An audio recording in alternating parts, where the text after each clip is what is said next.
Yeah. Yeah. Hello. So, am I audible?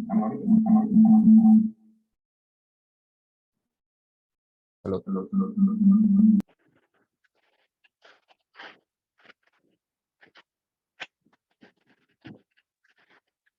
Yes, sir.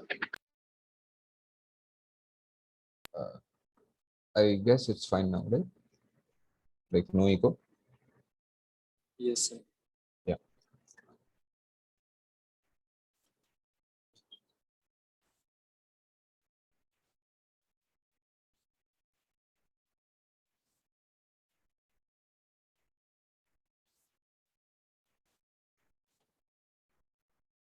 Yeah. So the screen is visible, right?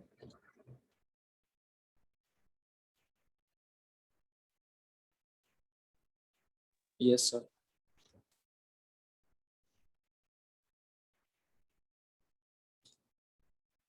So the class will essentially start at 10:30. So we'll give you a brief introduction about this workshop. So just let the others join. Then we'll begin with the introduction, and then we'll start off with the class. Fine.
So I guess we should start when they come. So we'll pause there and then we'll restart from that point onwards, right? So just a minute, I think please call.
Yeah. So they are coming in 2 minutes. So just let us talk a bit first. So how was the exam today? So the class starts at 10:30. Fine. So don't worry about the timings. So the class starts at 10:30, and even if you have any doubts, so I'm a pretty late. I mean, I go to sleep pretty late, so it's fine. If you have any doubts, you can stay afterwards also. So since it's the first day, so how was your exam? So like, how was the mock test? It was a bit on the harder side, right? Did you guys feel? I mean, did you guys encounter some problems which you have faced earlier? No, sir. So I mean, what was the most difficult part about today's exam?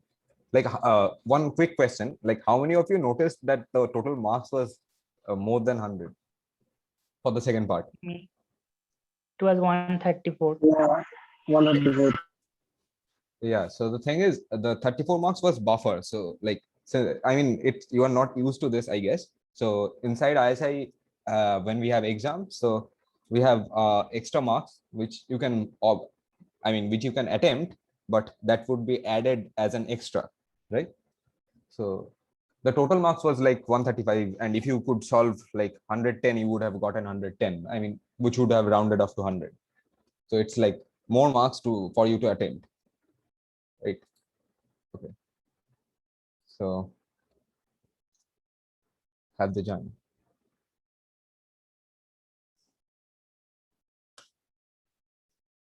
So I'll be teaching mostly number theory and combinatorics in this particular workshop.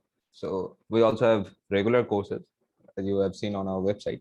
So the other two parts would be taught by Shohom Bokshi and Shotin, who are my juniors. So I think Bokshi is here. So Bokshi,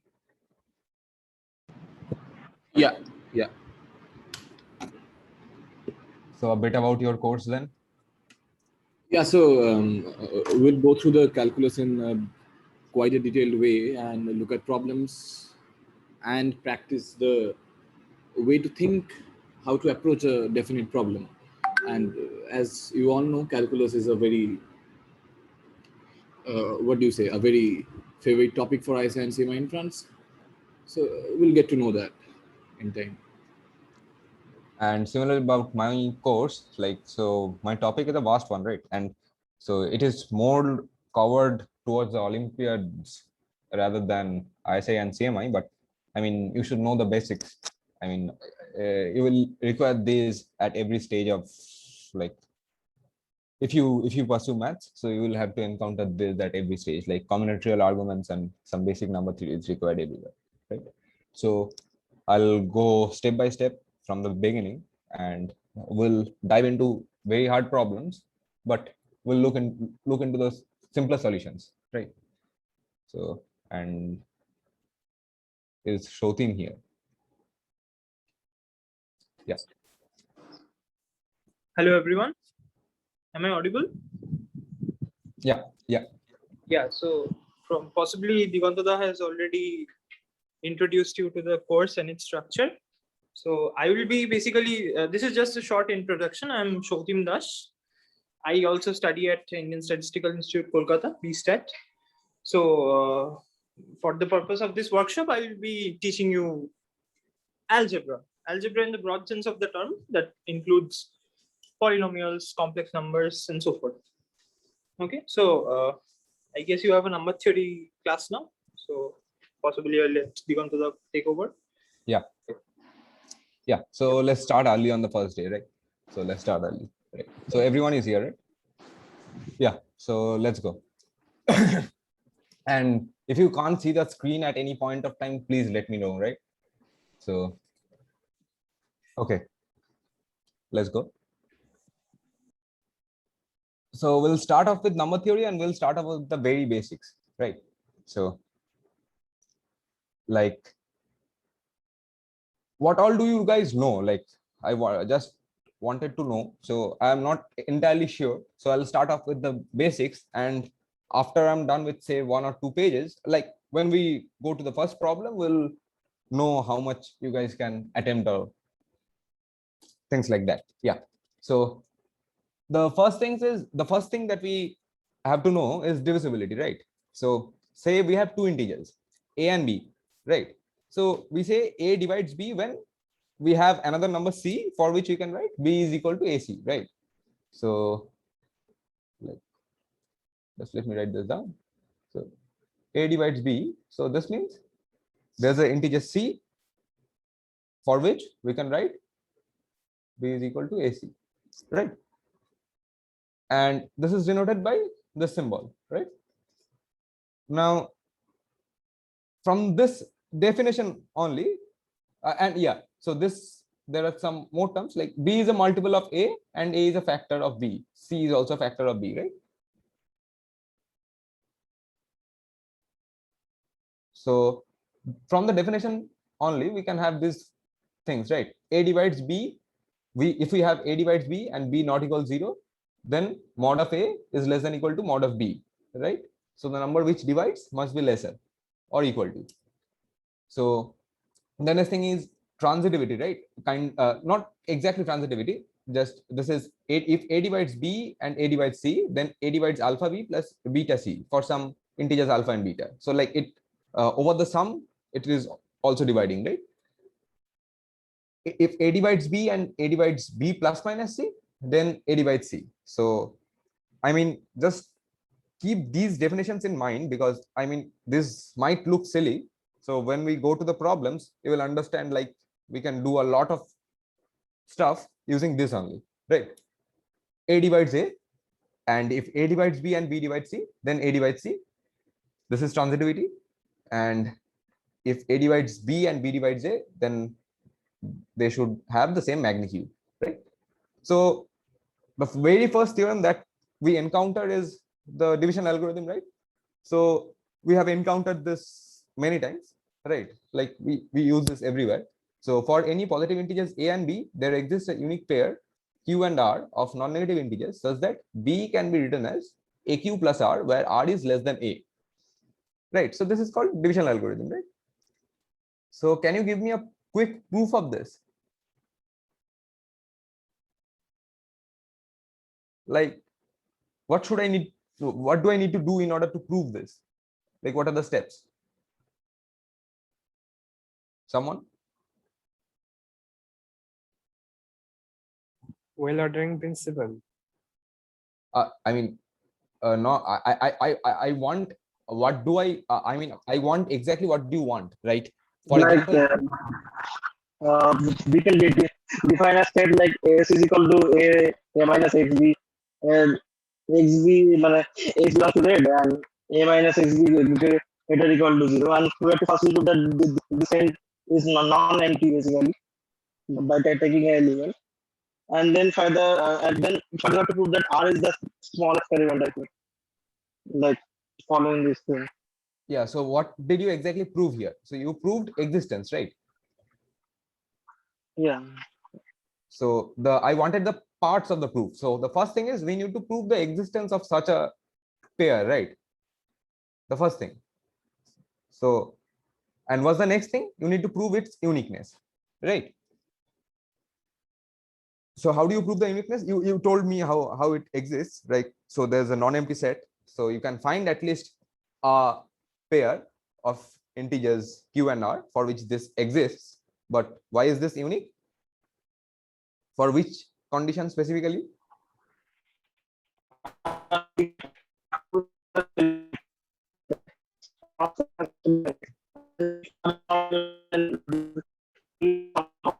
You can also write it down in the chat box. I think I might not be able to hear you perfectly. I think it might be a problem on my end too. Just write it down in the chat box maybe.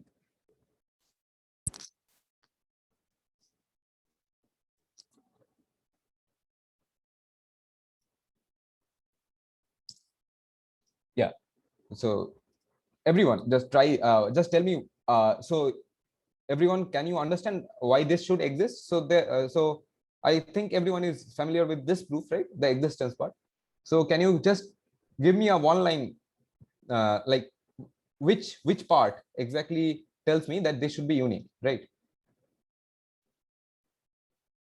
So in the chat box, you guys can try to say like, this is the thing, right? If you don't have this condition, so will it be unique, the pair? No, right? So okay, so the two parts of this is proving the existence and then proving that this is unique, right? So yeah, so am I audible? So I am not getting any responses. So hello.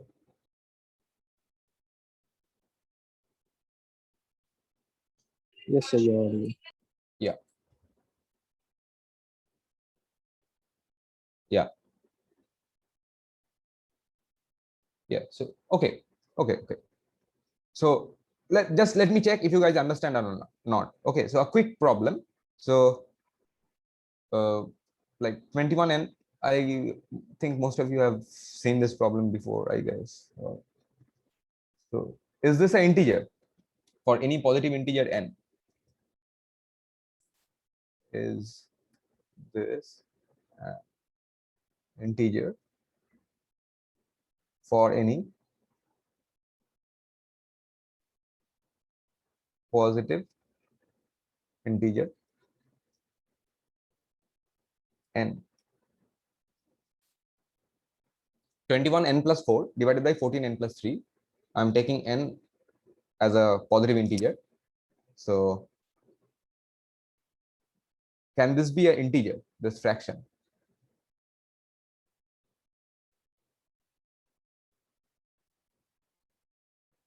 Why? Like you can, try to use the audio also. I mean, if it does not work, then you can try the chat. Yeah. So just tell me why is this not a positive integer? I mean, why is this always a fraction, not an integer? So by plugging in any integer value, we can see that it comes as a fraction. How do you prove that? Like Their GCD is 1. the GCD is 1. Yeah. So how do you know that the GCD is 1? Like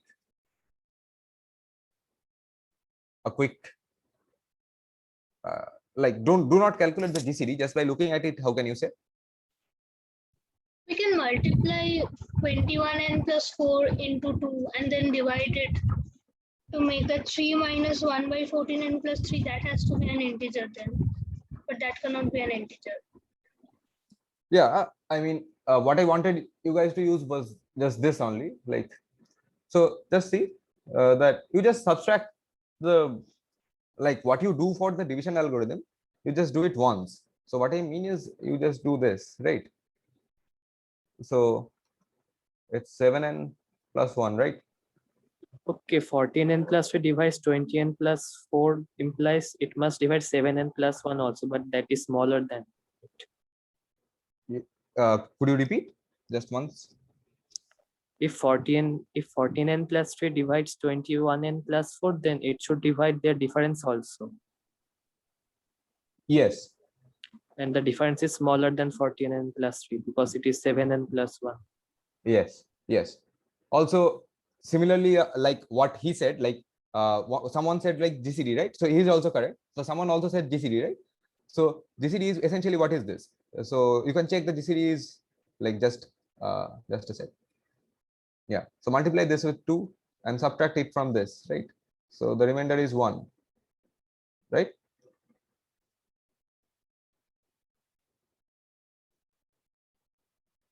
So the GCD is also 2. So all the approaches are correct, but yeah. So you guys understand, right? So this is what, and there's a term for this. There's a fancy term. This is called irreducible. Okay. So yeah. So just keep this in mind that you can just always add and subtract things to check whether everything is getting divided or not, right? So one quick question then. Suppose you have a number line. Okay, so just pardon the drawing. Redraw this. So suppose you have a number line. So this was I was asked this in my KVPA interview, right? And this is from basic number theory. So just try this. So there's a number line, right? So there are points that the only integer points are there on this number line. Okay. Now I have been given that every 50th point is of the same color.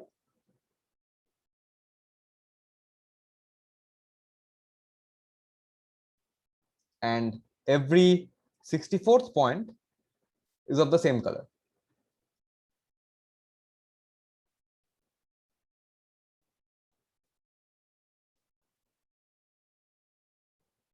So how many maximum number, I mean, what is the maximum number of distinct colors that I can use if I have these two conditions? So the question is,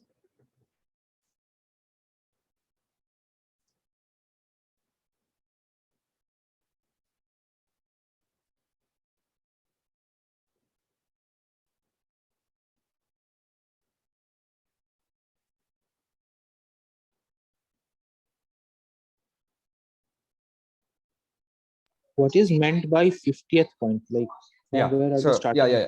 the So count? let me explain that. So suppose you pick a point, right? Just pick a number, say, just give me a number. 1. 1, right? So say 1. So what I mean is 51, the point 51, or even the point 1 minus 50, right? That is minus 49. They should all have the same color.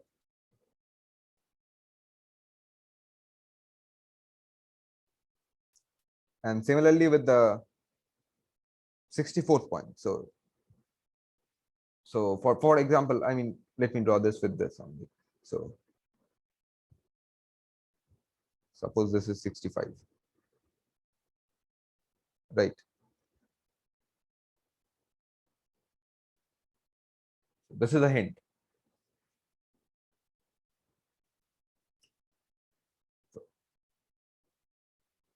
Is the problem clear?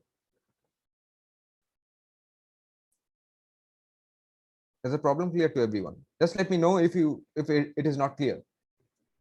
I don't want anyone to feel like they are not understanding what the problem is. So just let me know.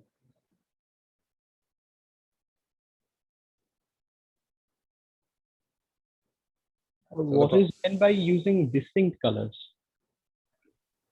Distinct colors. Okay. So say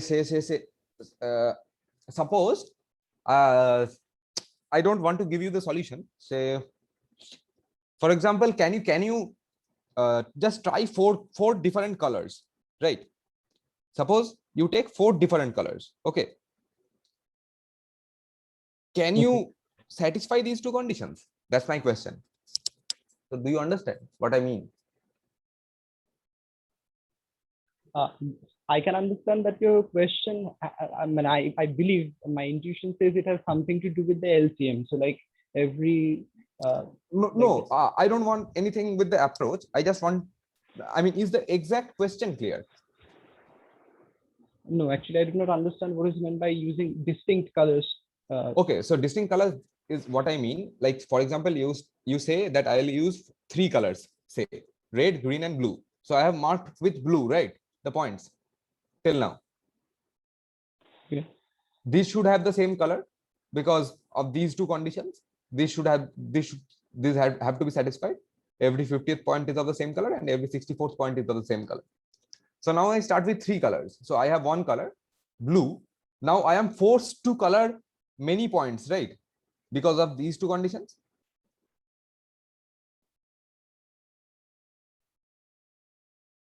Like, is my point clear? If you take one point from the number line, if you fix the color for that, you have to fix colors for a lot of many other points, right? Okay, understood. So, and you cannot color one point with 2 colors, right? So I mean, yeah, so let me write that down also. One point can have 1 color.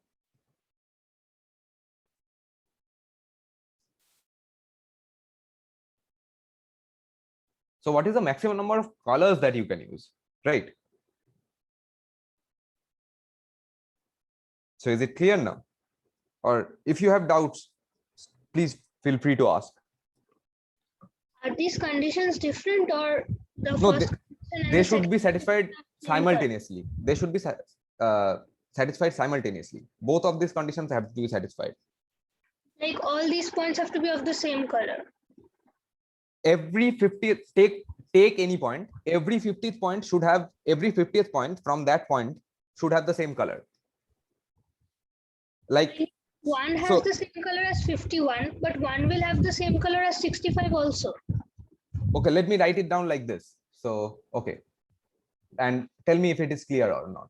Pick a point A on the number line. A plus 50 and A plus 64 should have the same color. That's all I want. Okay, got it.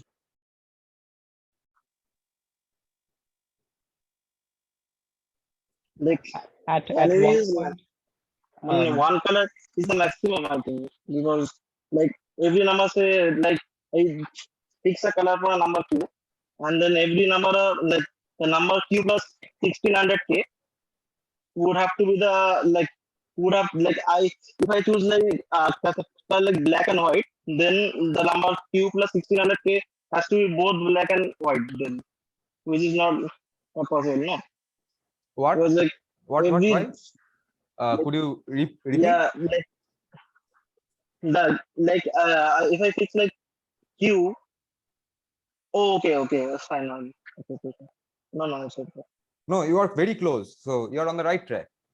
It's you understand it's not one, but you are close. So what exactly this is implying? Sir, actually, I think this is to, I have a little theory from Diophantine equation, Okay. which says that basically what it means to say, suppose we say we color the point 0. Okay. Okay. Say we color the point 0 as blue. Yes, 0 as blue. Yeah. Now, I am trying to find out what other points will be blue. No, just a sec. No, the answer is not 13. Continue, please. Yeah. Yes, so what other points will be blue? Yeah. The other points which will be blue is those which are at a space of GCD of 50 and 64. Because by Diophantine equation, we know that 50x plus 64y needs to be a multiple of 2. Yeah, no, just I want to stop you at one point. Do not use Diophantine equations. I think you would be able to solve it from here only. Like you are absolutely correct. This should be the GCD. Just tell me why. From what you have learned in these 5 minutes, you can answer. Just think. Because basically any point which is like, suppose we have a point A and B, A and B have the same color if there exists integers x and y such that 50x plus 64y is equal to B minus A. Okay. So for the others to you are correct. So for the others to understand what he is doing, so the numbers which are okay. So let me clear this down for everyone. So okay, let me write. I was using A and A, right? So what does this mean actually, right? This means A plus 50, A plus 50 plus 50 and so on. These all numbers have the same color, right? Right? So this is basically 50x. Some point, say he was starting with 0. So let us start also with 0. So the points of the form 50x should have the same color as 0, right? Now, what about 64? The same thing, but here it can be something else, y, like it should not depend on x, right? So all the points of the form 64y should also be of the same color, and 50x plus 64y should also be of the same color, right? So do you understand where I am getting at? So these should be of the same color, right? So what are the values? So the question is reframing the question. I'm reframing the question. So what are the values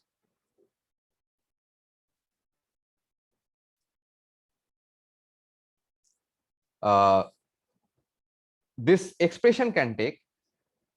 So this is the expression, right? 50x plus 64y.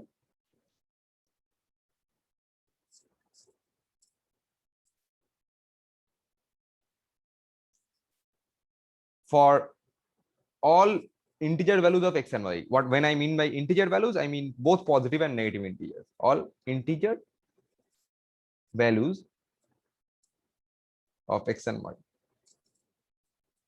The GCD and all its multiples. Why? Because by Bazoo's theorem, we can say that the GCD can be written in the form 50x plus 64y. Yeah, so I was getting at Bazoo's theorem, but I need the proof, right? So why is Bazoo's identity true? So yeah, so what he was telling by telling using Diophantine equations. So we might come to Diophantine equations if we have the time. I mean, it is not necessary for ISI, but if you want to try seriously for Olympiad, you should know that. So, but what is Bazoo's identity? Why is it true? So what does it say? Bazoo's identity: ax plus by can take the form when x and y varies. This can take GCD of a comma b times m. I mean for any m, like it can take all multiples of the GCD, right? So I mean, is this? I mean, should I formally state Bazoo's identity for everyone?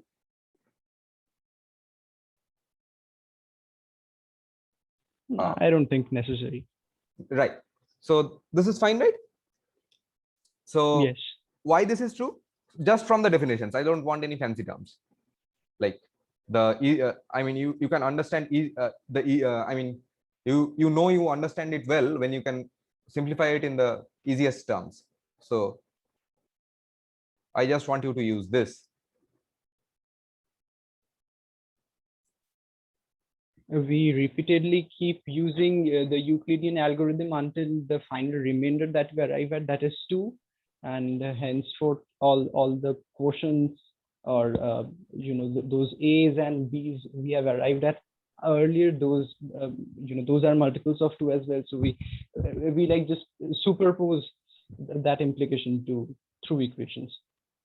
Yeah, so basically we are using the equations of Euclidean algorithm, but we are not, or we don't want to restrict ourselves to the GCD only. We want the multiples of GCD also, right? So okay, so this was a pretty basic question, but a nice application of Bazoo, right? So we'll come to other applications like this also. So yeah, and I wanted to ask you guys one more thing. Did you guys go through the demo lectures?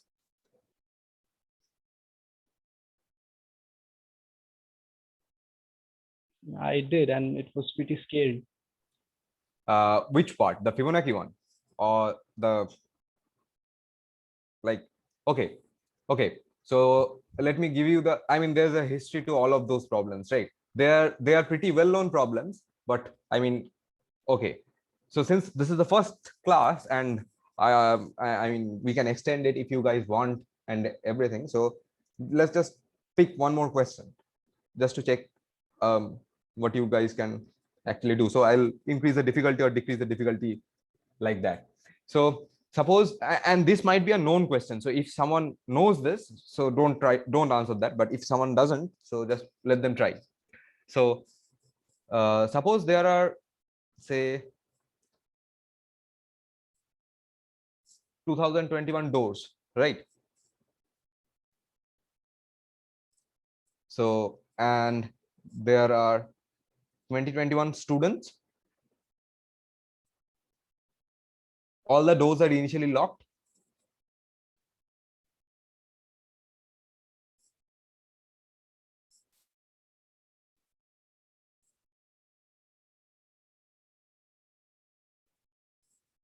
The first student comes and he opens all the doors.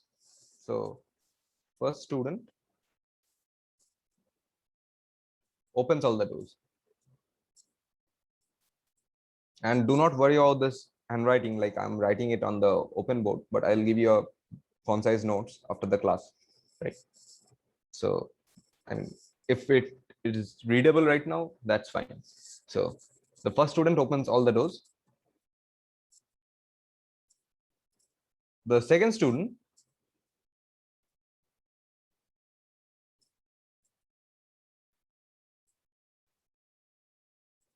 changes the state of the doors, like the second student touches door numbers 2, 4, 6, 8, and so on, and changes the state. And changes the state. So what I mean is, if it was open, so he closes it. If it was closed, he opens it. So one had opened all the doors, so he basically closes these doors, right? All the even numbered doors. So he closed the even numbered doors.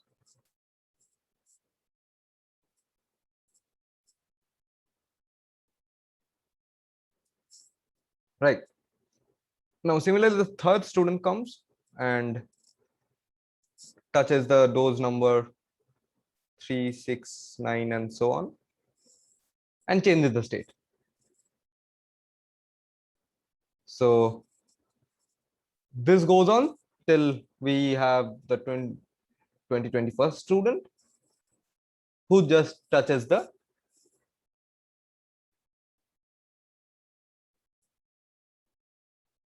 2021st door. So the first question is like, so, okay, so yeah, so let me first, go through this, and then I'll tell you where this is from. So what's the first question? The first question is, what is the state of the 2021st door right now? Is it open or closed?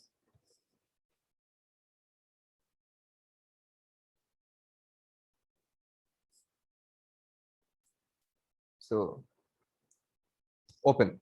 Why is it open?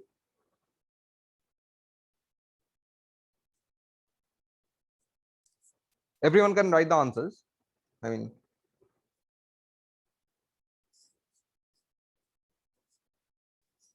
Everyone just try. So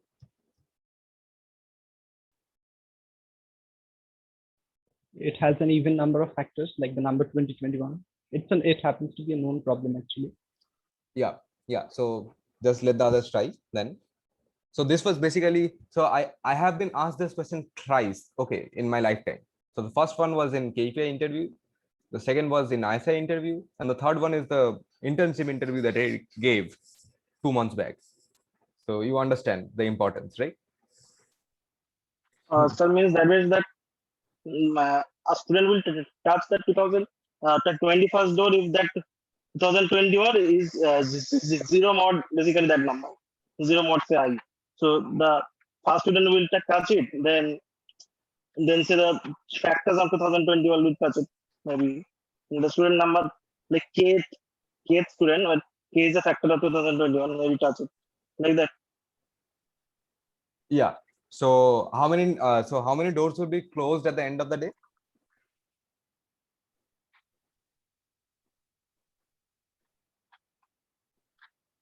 What was the initial configuration? All the doors were closed.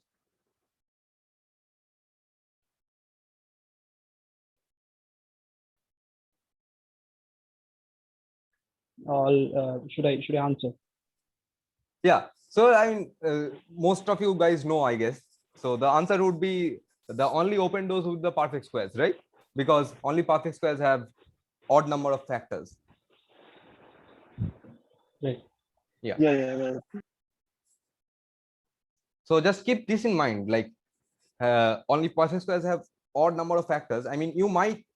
This is a very trivial fact, right? But in a certain problem, you might use it somewhere where this is not so, evident. Only perfect squares have odd number of factors. Okay. So one more problem then. Let's see. Okay, this was one interesting problem that I faced. So let's see. So a bit about primes. Okay. So people are scared of primes since you don't know any formulas for primes, right? So there are many questions that you can ask from primes. So just let me know if you have encountered this particular one before. So you can always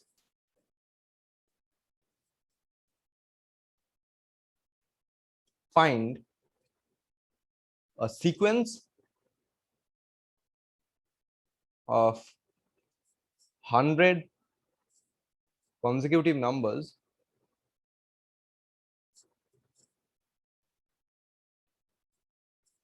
where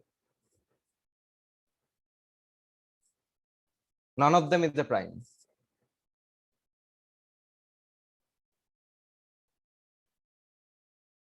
So a quick answer, anyone? Like this should be known, right? 101 factorial plus 2, 101 factorial plus 3, and up so Right, on. right. So everyone got it, right? So now let's change the question a bit. So have you heard this before? You can always find a sequence of 100 consecutive numbers. So this part is fixed. The next thing changes where there are exactly 13 primes.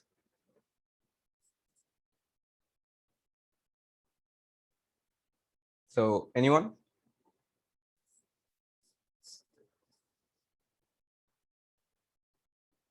So first we consider the first 100 consecutive numbers and we count how many primes are there. That will be definitely more than 13. Then So we know will come a okay, time. so you know this part, right? So let me tell this for others also. I'll change this question a bit in the next part. So don't worry. So it will come to a part where even I don't know what the answer is. So this part, what she was answering is basically, this is basically a pretty nice application of IVT. So intermediate value theorem, right? So fact, you need to know a fact for this, that there are exactly 31 primes below 100, right? You can check that out, 31 or 33 something. I am not entirely sure, but something close. So 31 primes below 100, right? Now, if you take a sequence of 100 consecutive numbers starting from 0 to, say, sorry, not 0, say 1 to 100. So you know that there are 31 primes here, right? And you know by the previous part, you have a sequence of 100 numbers, which is very larger than the first one, where this length is 100 and none of them are primes, right? So in this interval, there are 0 primes. So you just shift this whole thing to the right by one place. So this number of primes, this can change by how many values? It can remain the same, it can increase, or it can decrease by 1, right? So this value changes continuously over the natural numbers. So since you know that there is a point where you have 0 primes and this thing can only increase by 1, -1 or 0, so there must be a point where you have exactly 13 primes, or to be more precise, you will have a point, you will always have some points sequences of 100 numbers where you have primes exactly less than 31. I mean, you can 13 is not necessary here, right? Any number can do. Now, and this is also a very known fact, right? When you check the prime factors of a number, you check root n, right? So like if you have any prime factors, it should be less than root n. So that is very intuitive. Now, this is a important identity that you should keep in mind, but be very aware to use it. That is Barton's postulate, right? So it was a postulate before, it's not a postulate now. So it says that if, so anyone knows what this is? Between p and n and 2n, there are prime, exactly one prime. At least one prime. At least. At least. Yeah. So this has been proved. So yeah, if it was a regular class, I would give you a short proof of this, but I mean, this we would be going off track now. Yeah. So let's go back. So we'll come back to primes. We'll come back to primes in a bit. So let's do some more problems. So I just had one short question. yeah. like the previous problem you showed, that had to, I mean, that was only to show that there existed some point or some interval where there should be exactly 13 primes. The point was to show existence and not to investigate which exact interval it is. Is that right? Yeah, because I mean, you can actually investigate what that is, but I mean, that is beyond our scope. I mean, that is something you will learn at ISI, right? Okay. So there's a course called number theory in third year, so you can take that. So there you will learn about distributions and some things like order calculations for primes and the distribution for primes, things like that.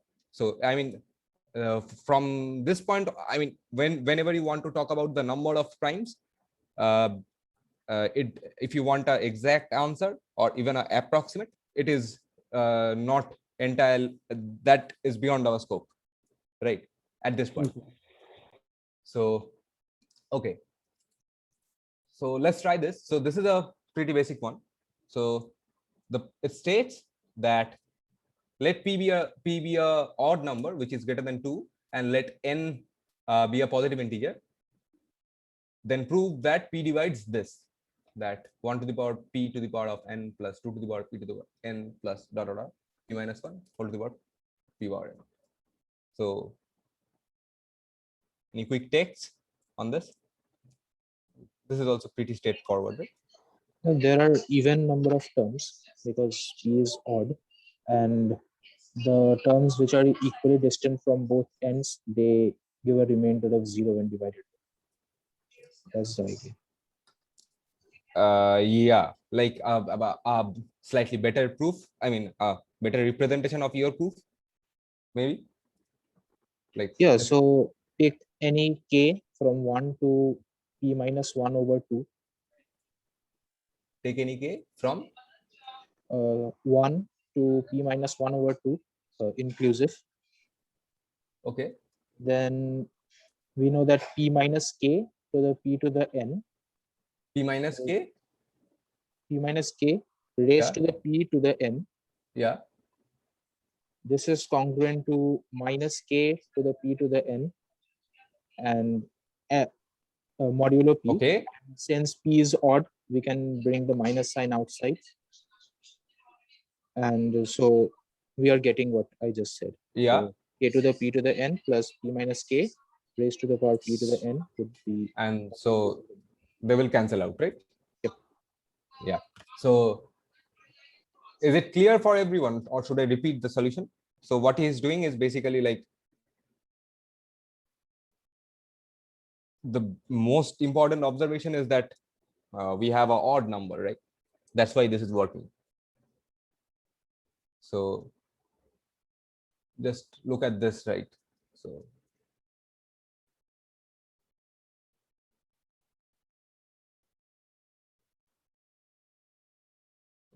yeah. So okay. So yeah. So yeah, and if you have any doubts, you can send it in the personal chat also, right? If you don't find it, if you find it difficult to ask. So okay. So the next problem is, if n is a positive integer, show that any number greater than n to the power 4 by 16 can be written in at most one way as the product of two of its divisors having a difference of not exceeding n. So I mean, this is a problem from T2 Andrescu, right? So I mean, just try this for yourself. Like this last few weeks, you should just try the problems by yourself so that you keep all the concepts in mind, right, when you approach a problem. So what do you need to approach this? Just think and try.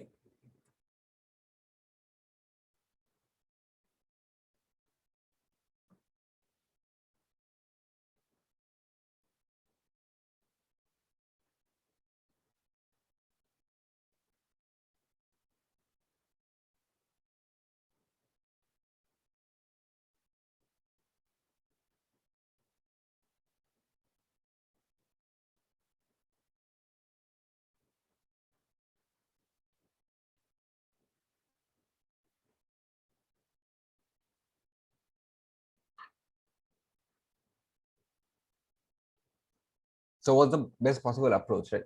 So like assume that this is not happening, then what can we, I mean, whenever, okay, so whenever you have something like this, that in at most one way, so if you assume that it is not happening for any of those, then there might be a contradiction, right? There should be a contradiction. So that's a way to approach this sort of problems, where it's given that in at most one way this can be done.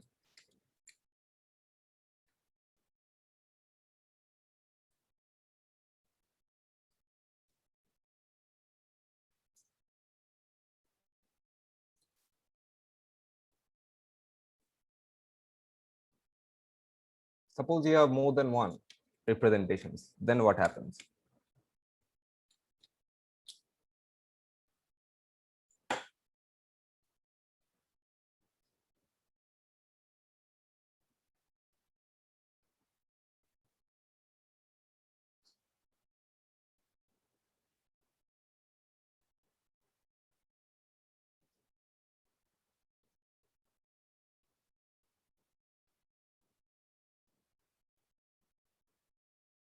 Okay, just before we move in, just so you guys are trying this one, right? So just let me talk a bit more about the theories. I mean, we should cover at least some part today.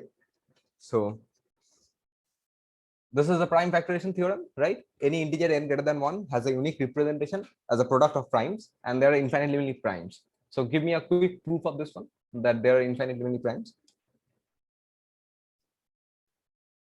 Sum of all product of all known primes plus 1, that is not divided by any of the Okay, known primes. one more proof, say something alternative proof, and 4k plus minus 1 won't work. So like this was the proof which I mean, this is similar to 4k plus minus 1.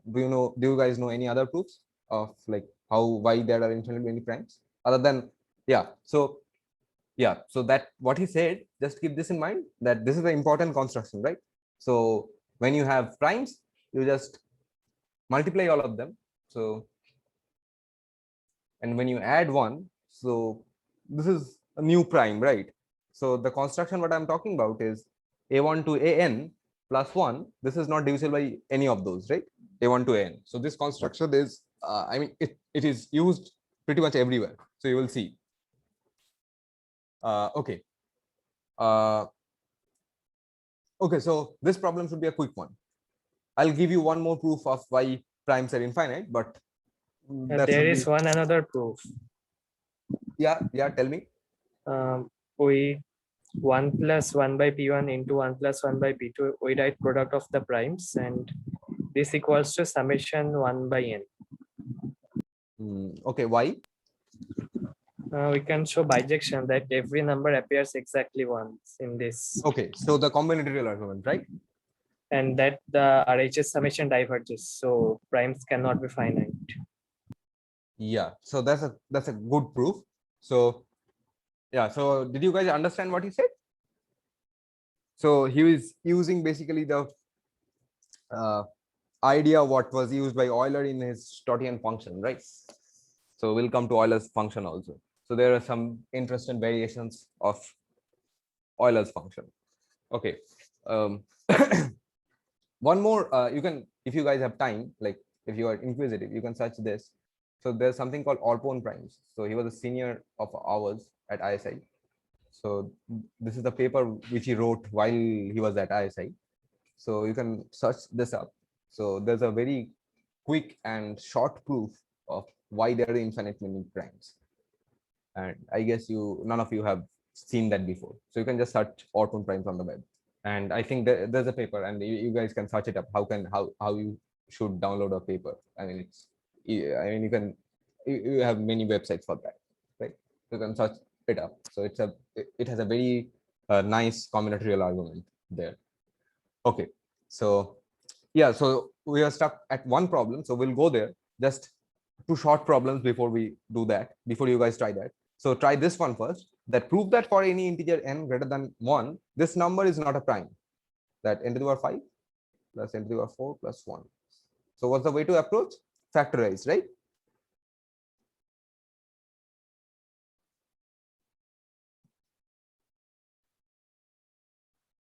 So Yeah, factorize and then hopefully, no, I'm sorry. just check. I mean, not exactly. I mean, yeah, just try this.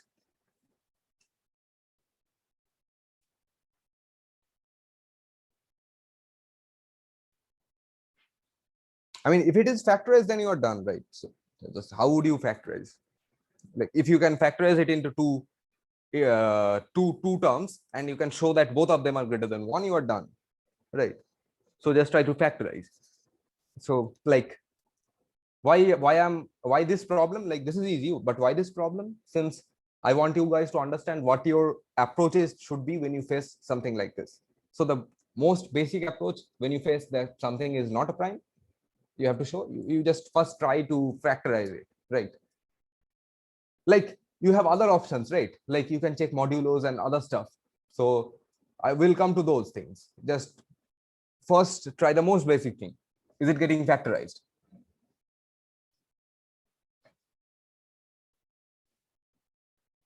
So yeah, so just let me do this one. I mean, this is not something hard. So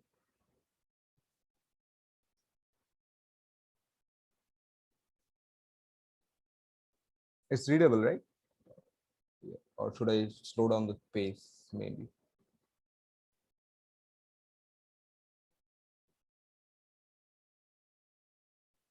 Yeah, I think this is better now. So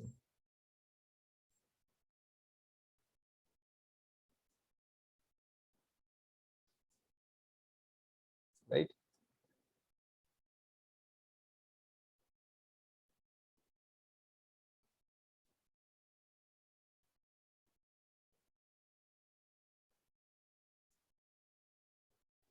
Right.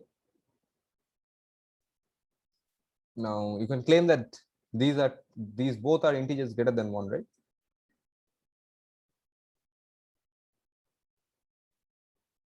So n to the power 5 plus n to the power 4 plus 1 is not a prime, right? So it's pretty basic. Okay, a quick one then. Say find all primes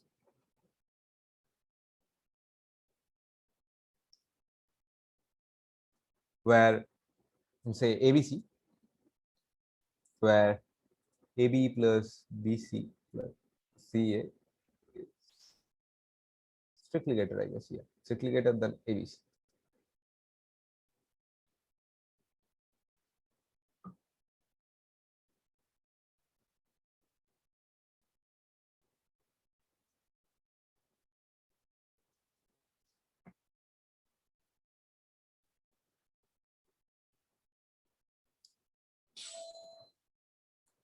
Yeah. So this should be a quick one, right?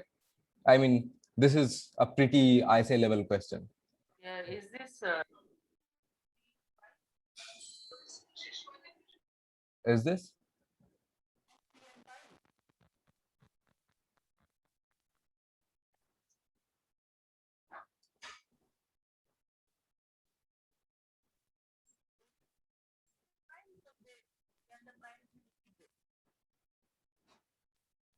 So One observation is that 1 by a plus 1 by b plus 1 by c is greater than 1. So at least one of ABC should be less than 3. okay, good. Then okay, so just let me tell you guys a short trick. Like when you have a very generic thing like this, you can always assume something like this, right? This means without loss of generality, right? So you can assume that a particular order, say this maybe, or this maybe. Like why you can assume this? Because if you prove this for suppose a particular ordering, it is similar for the other ordering too, right? Since it is symmetric, right? So you can assume one ordering like this. Whenever you are given something very generic, very symmetric, you can take a particular ordering if it helps. And in case of inequalities, it always helps, right? So I okay, have a question. yeah, Hello? yeah, go Can, on. can the primes be repeated? Suppose A equal to B, can that happen? Okay, what happens if they are repeated?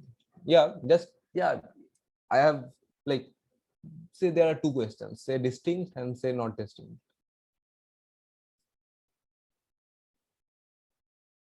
For distinct, I think the answer is 2, 3, and 5.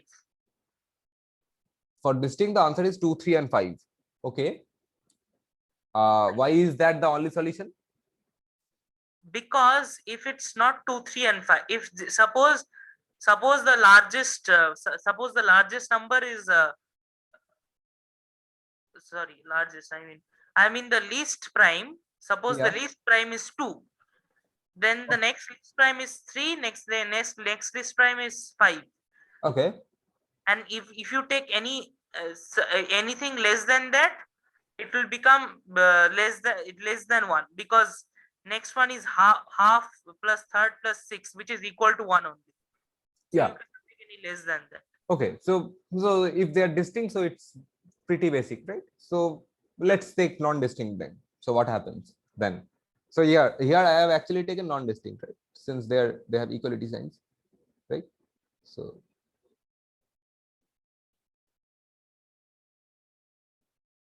okay, so when they are non-distinct, what happens? So go by the same argument, right? Like there should be an inequality, right? There should be some contradiction. So we can see that AB plus BC plus CA, that thing is less than 3C squared, but ABC, that should be, okay, no, there's a problem. No. Okay, so he was looking at a good term, so let's look at that term. So okay, so I come just a sec. So firstly, one observation is that so 2 to anything, 2 to x, that is 1. 2 to x is one of the forms. There are infinitely many, because half plus half is 1. So 2, 2, and x, 2 comma 2 comma x is a 2, 3, and 3 also works.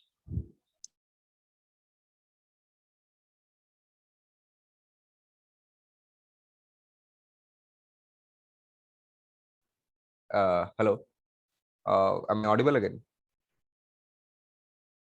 Yes. yes, sir. Yeah, so I missed you in the last part, so just could you repeat what you were saying? I am saying 2, 2, and p, because half plus half is 1. There can be infinitely many primes like that. 2, 2, and p, half, half, and 1 by. Yes, so you understand, the previous claim someone made was wrong, right? So there are many solutions. Okay, now the question is, what are the solutions exactly?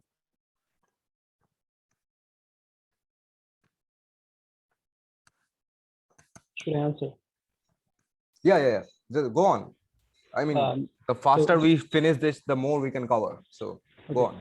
So the first solution can be with 3 distinct numbers, which are 2, 3, 5. The second solution can be, as someone noted out, that if we have like 2 of the contributing terms, a half each, then the third number can literally be anything. So 2, 2, and x being any prime. Okay. The third solution is the third solution is the redundancy of the first one, the distinct one, because if we are keeping the first one 2, and if we try to deviate the second one from anything other than 2, the least we can go to is 3, which reduces 1 by b. And if we have half plus 1 by 3, then that contributes to a 5 by 6. Now minimum of 1 by 6 is required to fill up. 1 by 7 doesn't do the job. So okay, so how did you approach the first solutions? Just let the others know also. I'll write it down with you. So tell me, how did you proceed for the first solutions? The like distinct one. Yeah, the distinct one. No, for the non-distinct ones, like 2, 2, and any other primes. So how did you? I mean, was it only observational solution, or did you do some checks?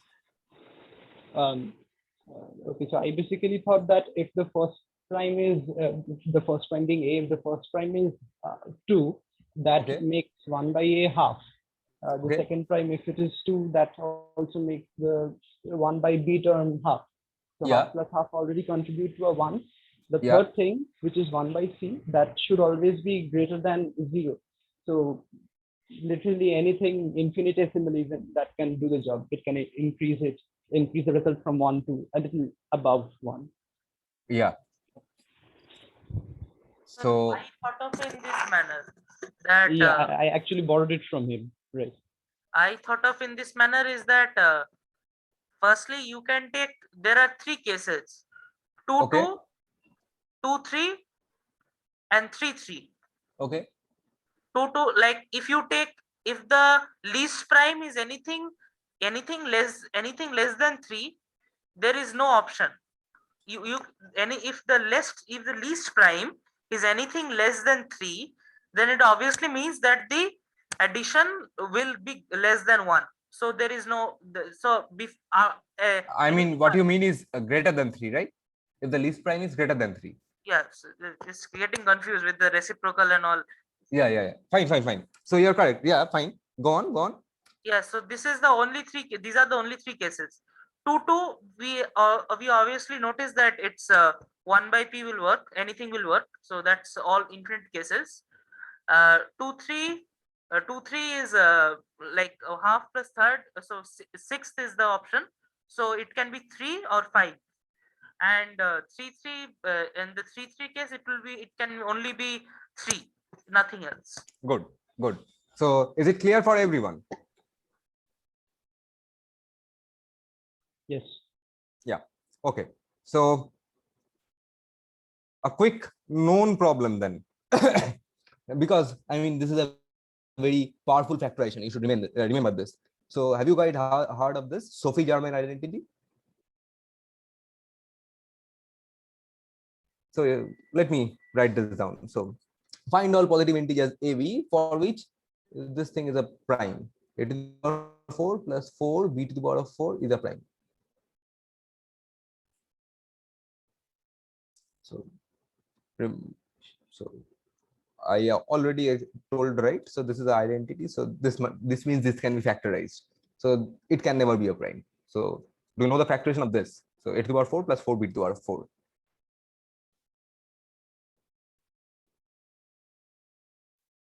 So this is a very powerful tool that you can use in many other problems, and ISI professors love this identity actually. So you never know. So what is this exactly?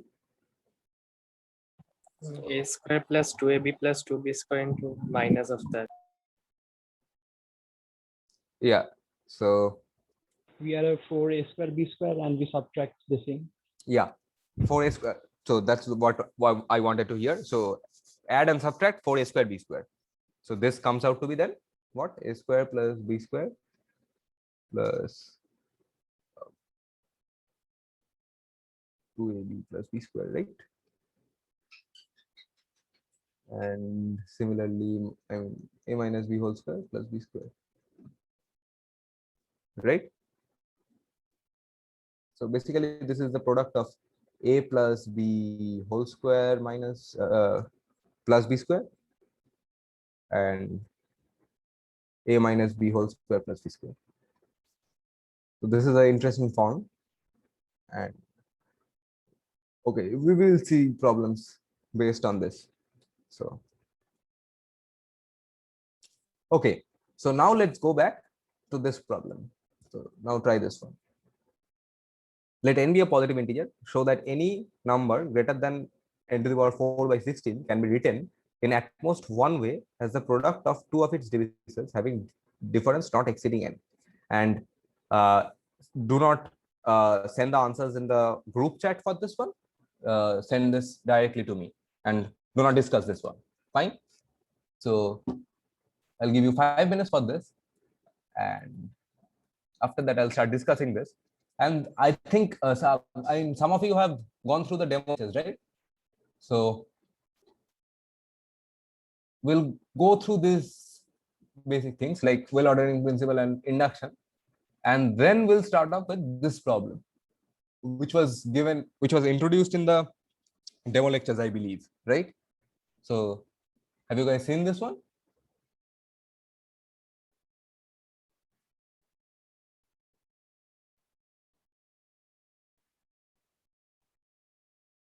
Hello? Have you guys tried or at least seen this?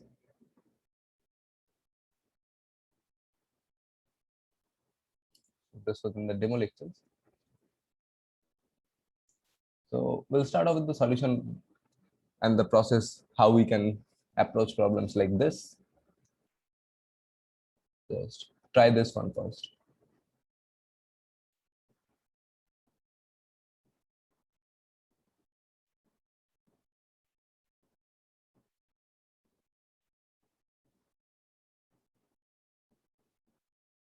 Yeah, and send me in the chat box.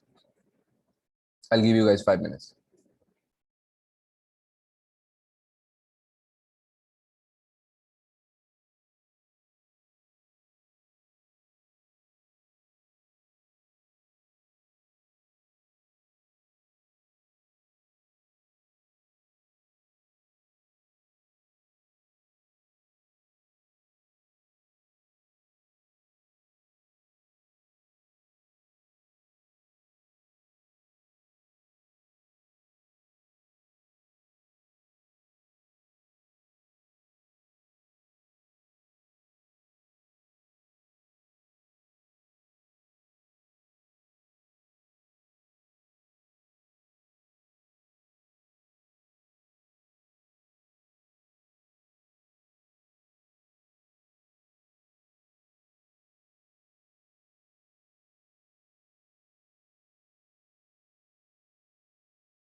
So is it okay?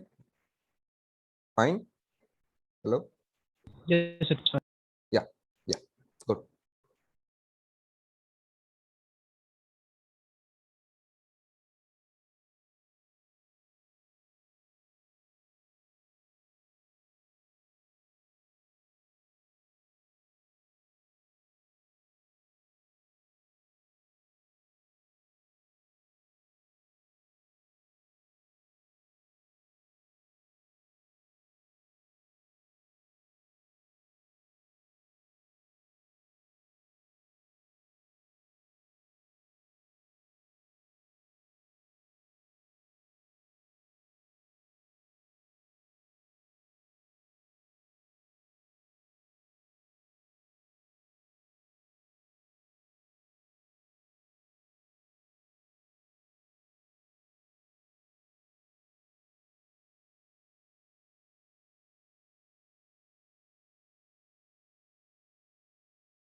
So did you guys try?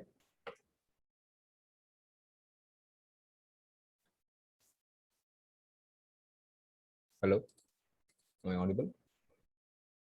So any ideas? Anything at all? Like how do we approach this?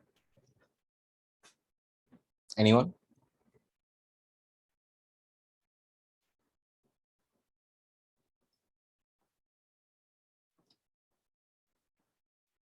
Ryan? Sir, I have made no progress, so nothing to report. Okay, so okay. So let me give you a hint then, right? So okay. So what do you think? Like, what should be our approach here? Like, at least. So we should at least start with something like, say, okay. Okay. Let me give you a easier version first. So I thought, like, since you guys know a lot of problems, I thought this might be a known one too, but let's check. Fine. So okay, show that each natural number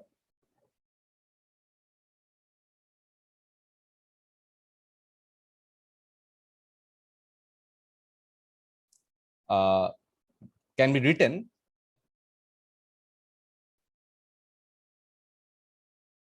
as difference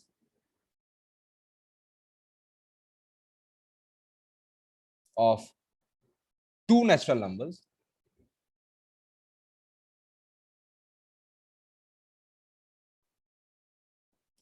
having the same number of prime factors.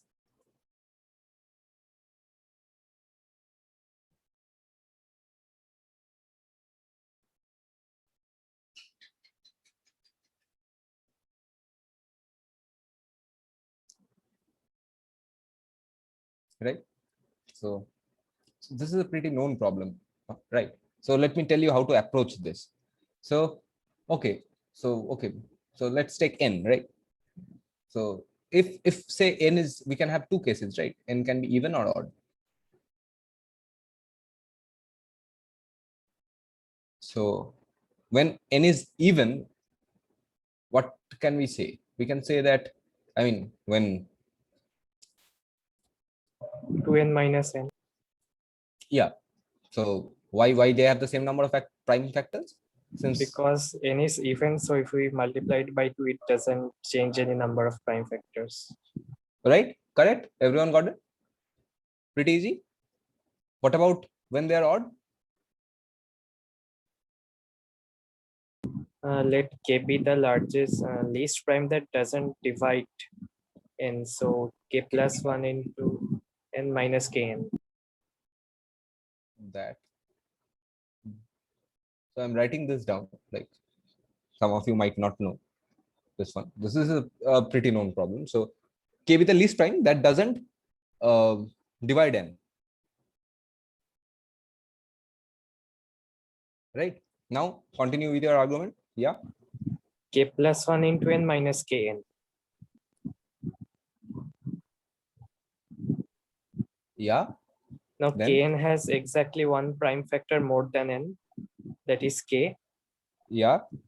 But k doesn't divide k plus 1 into n. But k plus 1 into n has a more prime factor, that is 2, because as k is odd, so k plus 1 should be even. So And okay, in my argument there is a flaw that k should be odd. yeah. So what do you want if, I mean, if you don't want k to be odd, like, so like you Can we take kn minus k no, minus just 1 times n?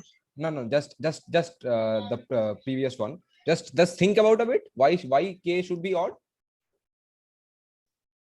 Because if k is even, then k plus 1 should be odd, and we No. Just very basics. Like we took n odd, right?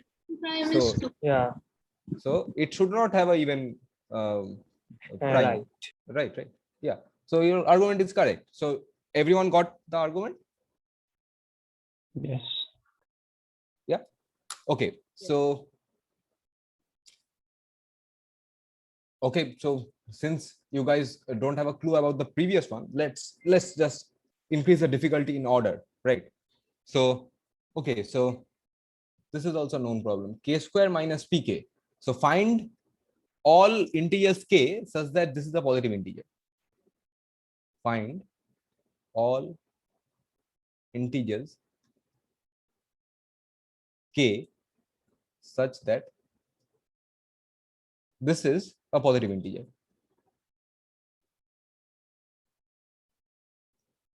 And I denote p, I mean p is a prime.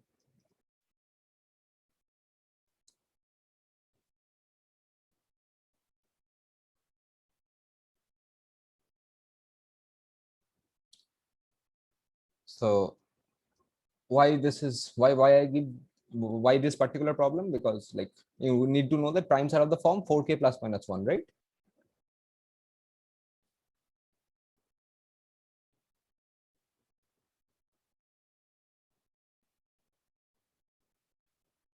Right?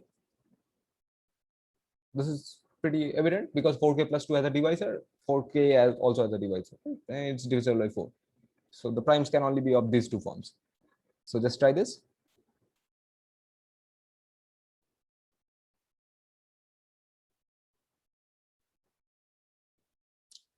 This also has another approach for solution. I mean, like I just wanted you guys to know, like this is a very good approach, and the next approach that I'll try to discuss. Like, so suppose the approach works like this. I'm talking in general first, then I'll talk about this particular case. So suppose you have a number m, so you can always find two numbers, right? Like this.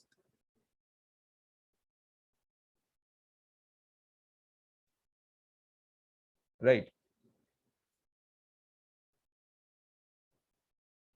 Yes, no?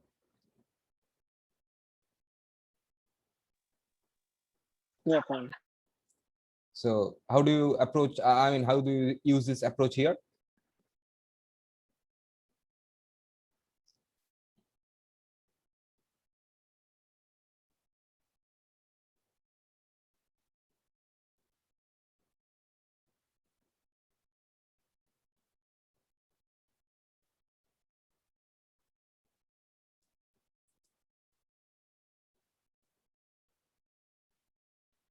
So, okay, let me write this down. The problem.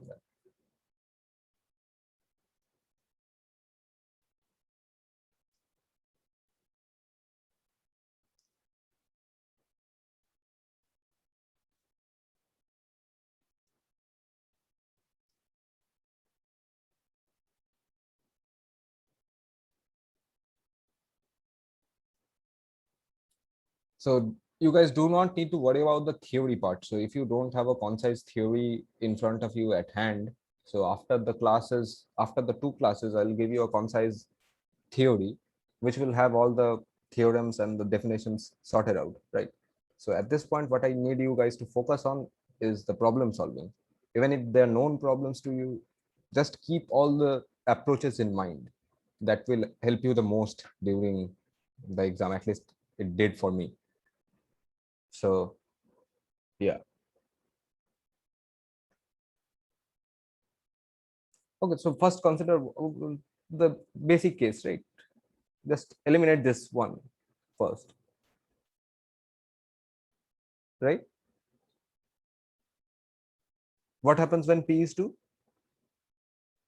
Why? Okay, so the thing is, always if you need to work with odd primes, you can just eliminate the only even prime, right? So just eliminate the only even prime. So what happens when p is 2?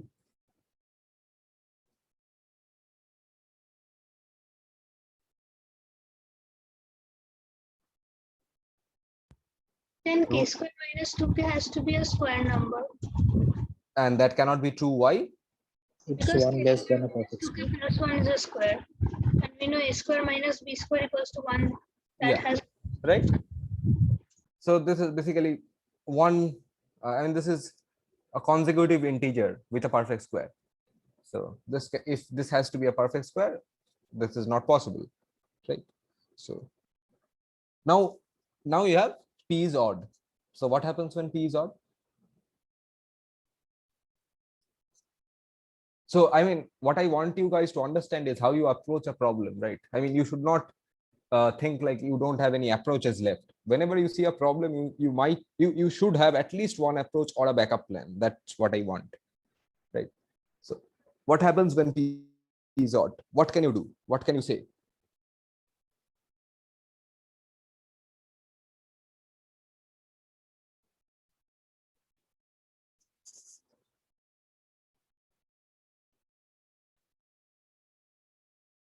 I can break it up into 2m plus 1. Yeah, so that's the approach. So you know that it's an odd number, so you break it up in this form. Then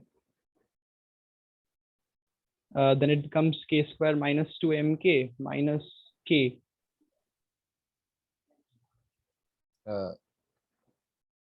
K square minus 2mk minus k. Yes. Now,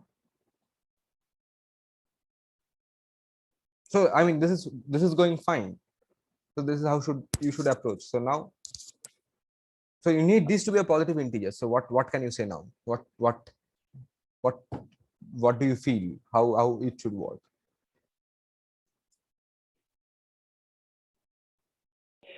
Maybe I should not have multiplied 2k plus 1 with the m and like elaborated it. No, But it's fine. But I mean, like the previous approach was similar, right? Like you found a square number. We can complete the squares. yes, We can right. try to complete the squares. Yes, but how? Add 2m plus 1 square minus 2m plus 1 square, like add and subtract. No. I mean, how? I mean, we want to do it in such a way that it should help, right? So with the problem, like we want this to be a positive integer. So this should be a perfect square itself, right?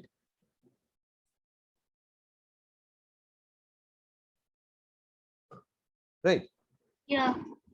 So you are missing one very important condition. So what is the I mean, the if you take p as odd and if you just plug in 2m plus 1, you are just forgetting a very important fact that was given to you, right?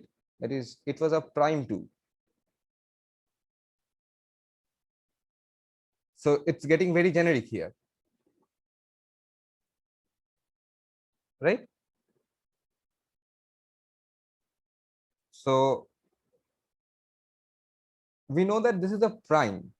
Now, what can you say about, we don't know anything about k, right? So do you understand my first point? Why we should not take this as 2m plus 1 right away?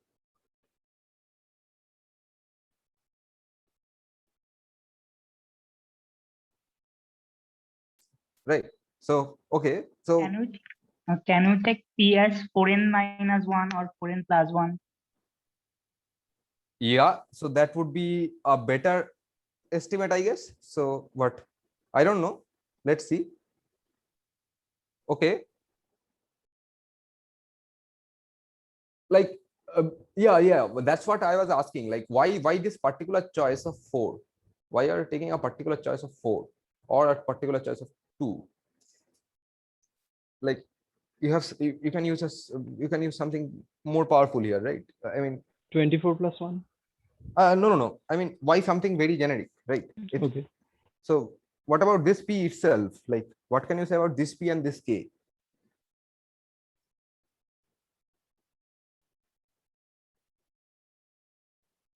Do you see what I'm saying? Like I'm thinking we can isolate a k square from the k square term, but if we are taking p and k which are different to each other, then like the k must have a p inside it, like as a factor, and some other okay, I just lost track, sorry. Okay. No. You're going fine. Like, okay. So basically what you are doing here, we can do something like here, something similar, right? So take the modulo class P here. So K can be divisible by P, right? It can be divisible by P. It can be divisible by P, or it cannot be divisible by P. So it has a, so just divided in two parts. So I think the second part would be much harder to solve, right? So just look at the first part. Say K is divisible by P. What happens then?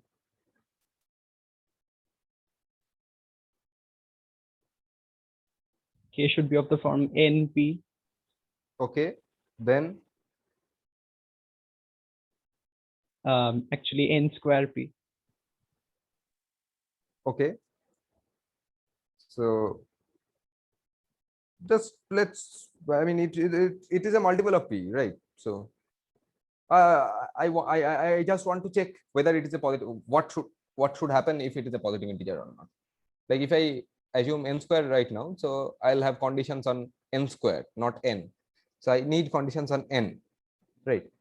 So like if it is divisible by P, so what kind of multiples do I want K to be? That's what I want to answer, right? So for example, let's see if we get a contradiction, or if not, then we can use n square.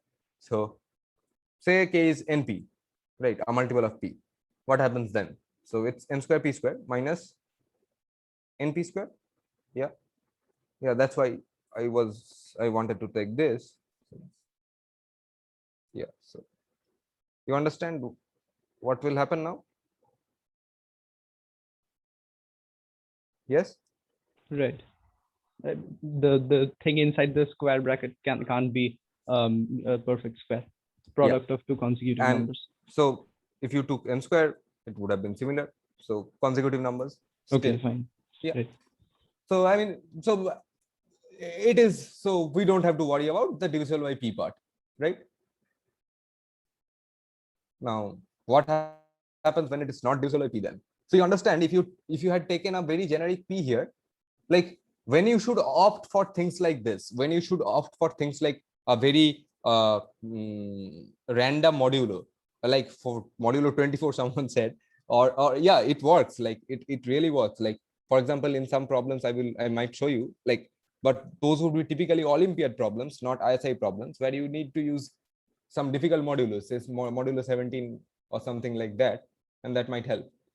So but we don't need that right now for ISI. So I might even tell you that even in ISI, the most you might need is modulo 16, I guess. Multiples of modulo, modulo 8 or modulo 16, and that should do it. If you were appearing for Olympiads, you should have thought about the modulo things, because but still, like when you are given a very generic thing, you should always try to approach from the prime that is given in the problem, right? So okay, when it is not divisible by P, what we can say? Okay, so this straight away implies that these are co-prime, right? So the GCD is 1, the things that we learned till now. So we'll be using only those things. So the GCD is 1, right? They are not divisible. Now, an interesting fact. Let's go back to the first one. So this, you remember this, right? So okay, so I'll while proving this, I'll prove a small sub problem also. Okay, so when they're co-prime, K and K minus P are also co-prime, right? When K is greater than P. Yes, right. Yes, right. Okay, so now let me tell you an interesting application of this one. Just a sec. Let me recall this. Yeah. So what is the average? So a nice digression. So since this is a workshop, I can afford to do this digression because this might help you somewhere. So what is the average And since it's a statistics institute, you never know. They are fond of averages. So what is the average of all the numbers co-prime to n for any n?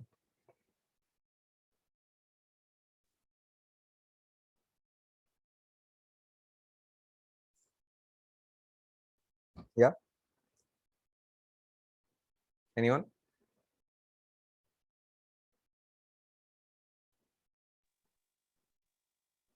N upon 2. Why? Because numbers which are co-prime to n are 1 to n minus 1. And with some, n is not a prime number. N is any number. okay, if n is any number, then a number co-prime to n are 1 to n minus 1. Every Why? number co-prime to n. Why? It Why should be every n number? phi n by 2.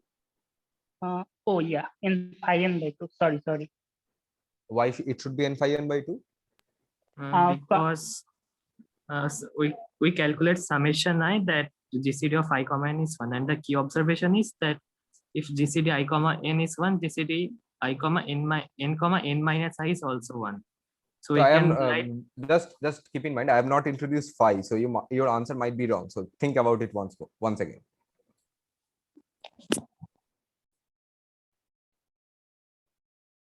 So think. I mean, I will not use anything that I have not used till now. So Not even the torsion function. no.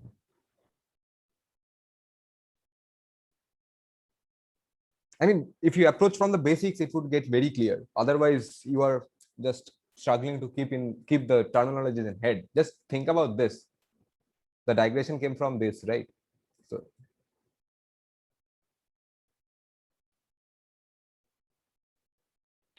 How about we add all the numbers from 1 to n minus 1, then subtract all the divisors, and then divide it by n minus 1? Yeah, that's a long approach. But when I tell you the solution, okay, let me tell you the I solution. think. Okay. Can I try? Yeah. So if n is co-prime to n, it should satisfy that n minus the smaller number. I mean, is co-prime to n, right? Yes. So the average of n and n minus n1 is n by 2. I think. Yes. So did you guys get it? What she said? N and k are co-prime, right? For any k. So n and n minus k. These are, sorry, k and n minus k. These are both co-prime to n, right? Yes. And for any k, you can find n minus k, right? So these are pairs of co-prime numbers. Yes. So what should be the average? N upon 2. Yeah, why? Like, I mean, so you understand why, right? Yeah, I mean, there are always a pairs, right? K and n minus k, and yeah. when we're getting at the average of k and n minus k, we'll sum them up and divide by 2. So it will Yeah. be So what two. just a second to clarify, what I want you guys to understand, like if you sum all of those k up and all of those n up and divide by all the number of co-prime numbers, which is phi n, but if you say that it is some n, some k, then it gets cancelled out and it's n by 2, right? Phi n will come in the numerator and then the denominator also. What I wanted you guys to understand is you can also check the average using pairs, right? The average of each pair is n by 2. Right. Yeah. So do you guys understand what I wanted to mean?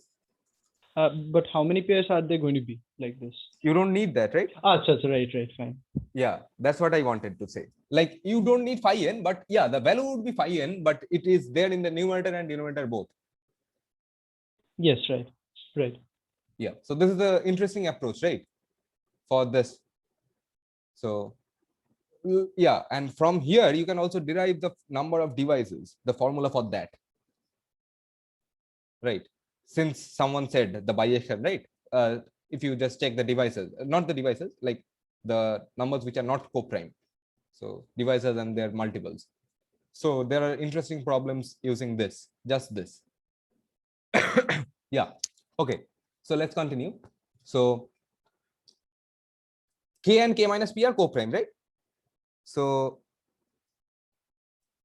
we want this to be a perfect square, k square minus pk to be a perfect square, right? And k and p and k and p are co-prime. So what does this mean?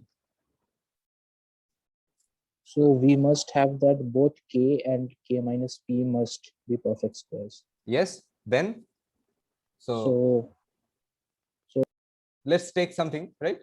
Let's take m square and n square set, right? Now then Now m P, squared P, minus n squared will be p. yes, M plus yes, n and P times m cannot minus be n should be equal to factored. p. uh,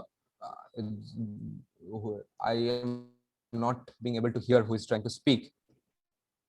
uh, Someone is getting laggy, Actually, so P just is type it down in prime. the chat if yeah, go on. P is prime.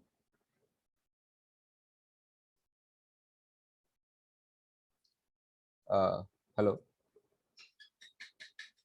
We must have that m plus n is equal to p and m minus n equals 1, because that is the Yes, only factorization for p. yes. So what I wanted you guys to understand is that whenever you have a prime involving, you want to go to a factorization for that prime. So I mean, you want something like this if you want to find like the values which can satisfy a particular condition, right? When you see a problem like this, your final motive would be to see that if you can have a factorization for the prime such that you can say that one thing must be one, right? The smaller thing must be one. So okay, now let's go back to the original problem, right? So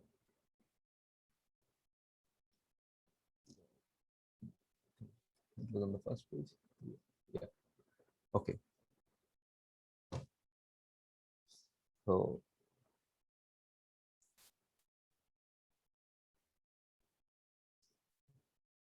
any ideas now? Like there have been there was a lot of digression in between. So okay, so let's start with this one then. So let us assume that this is false, the claim is false, right? So that's what I wanted you to start with. Like it says that at most one way this can be done, right?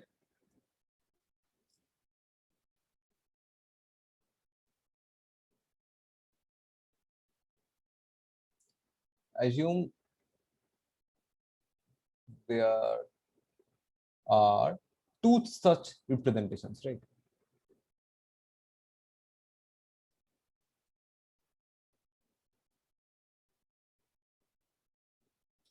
Yeah. Then just give some names to those representations, say.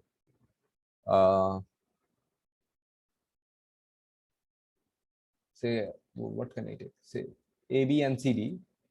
Okay. And since they're distinct,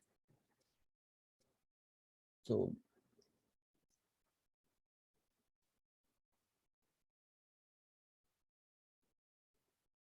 greater than B, right?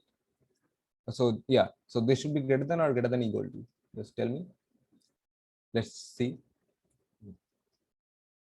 whether you, I mean, why this is greater, since it's unique, right? A and I don't want A and C to be same, and I want C to be more than D, but I mean it can never happen if these two are equal. So this should be a greater than sign, right? So, okay.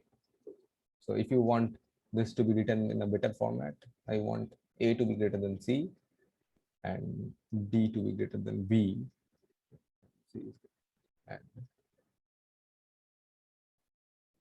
And understand that this is a very generic assumption, right? Like if I prove this for this one, I am proving essentially for any of the configurations, any such configurations, right? Okay, so okay, for example, let me give you an example. Like for example, 36 is 6 cross 6, 9 cross 4, 4 cross 9, right? And take it's 2 cross 18. Then I want something like 18 cross 2 equal to 9 cross 6 cross 6, so that you understand all the equalities. So 18 is greater than 6, greater than equal to 6, greater than 2. You want something like this. Yeah, and any of the configurations look the same. Just you have to just change the orientations. Okay, just a fun fact. Just can you tell me quickly what is 50% of 9? 4.5. What is 9% of 50? 4.5. Yeah. So this is, I mean, everyone knows this, right?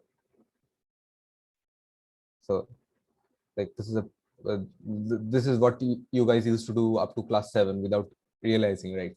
So I guess I'm not sure. I mean, it might be the way. So I mean, this is a very easy way to do difficult, what you might think difficult percentage calculations.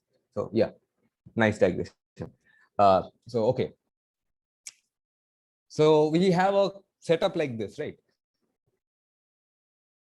So what are the conditions? Any number greater than n to the power of 4 by 16 can be written in at most one way as the product of two of its divisors having difference not exceeding n.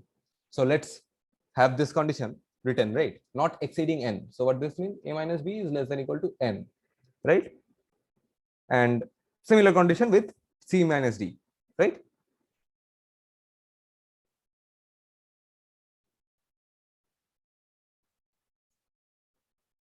Right?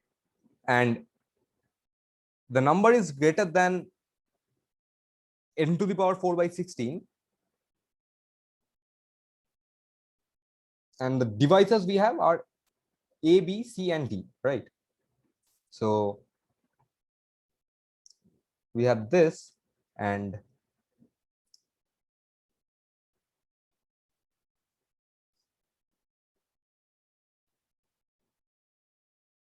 okay,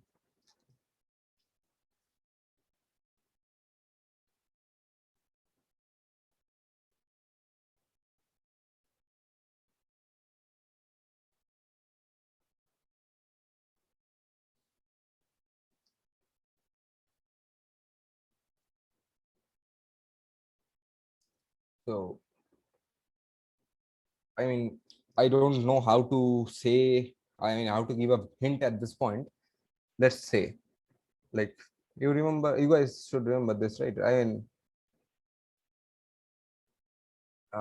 okay, I mean, let's just go into the solution. I think I cannot give hints at this point, right?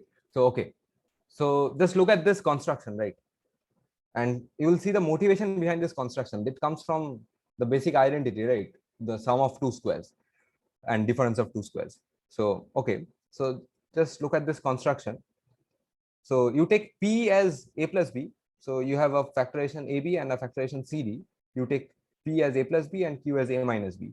And similarly, say S and T as C plus D and C minus D. So you want the sum of the factors and the differences of the factors, right? So you take these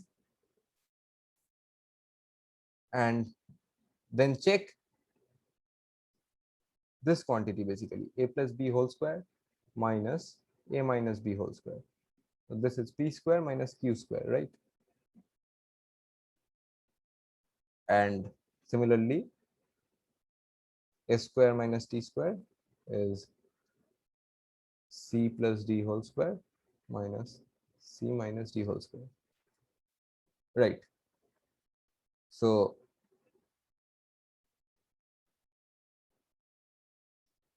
what can you say about this? This is individually less than s square, right?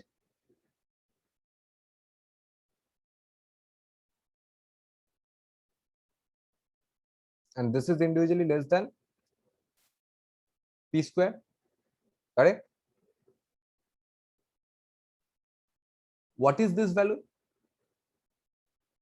This is 4 times AB, right? And this is 4 times CD. Now you understand why we wanted this. Since AB and CD are the representations of the same number, so these are equal, right? So we have p square minus q square equals to s square minus t square. So we assumed that this cannot be done. We assume that this can be done in 2 ways. So what we essentially want to arrive at in the end is that an inequality or something which is not in agreement with the initial inequality that we started off with, right? So this is our assumption, and we hope to get a contradiction based on this assumption. So we have reached till this point using this particular construction. So why this particular problem? Because this construction is again pretty popular, which is the sum of the devices and the product, the sum of the devices and the differences of the devices. So SNTS.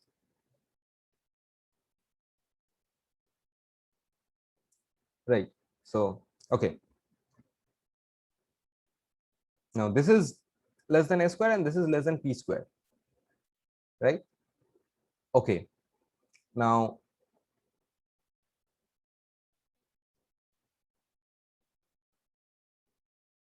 what can it say about S?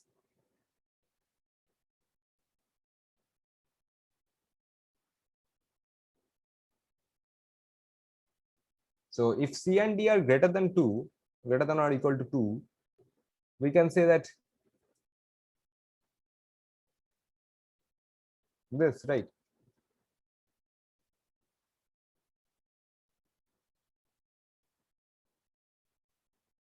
This goes faster, right? So like we can say that this is less than n square, right? You can also see this from here, that, sorry, yeah, I mean this should also work, like c plus d whole square is less than equal to cd square. This is what I mean, right?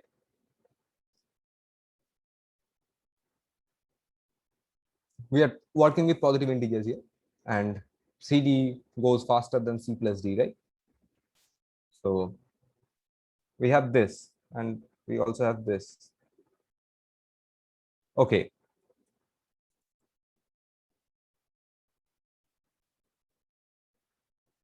Now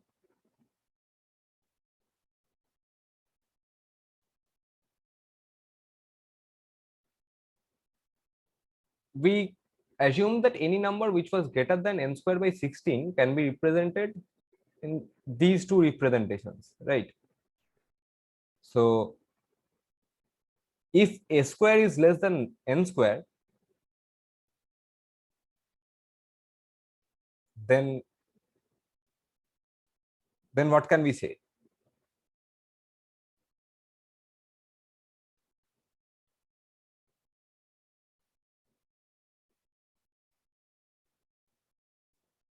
So is it clear at this point?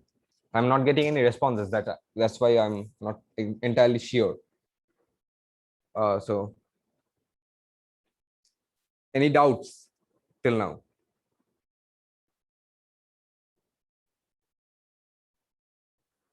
Could you please explain the s square lesser than n square part once more? Yeah. Yeah.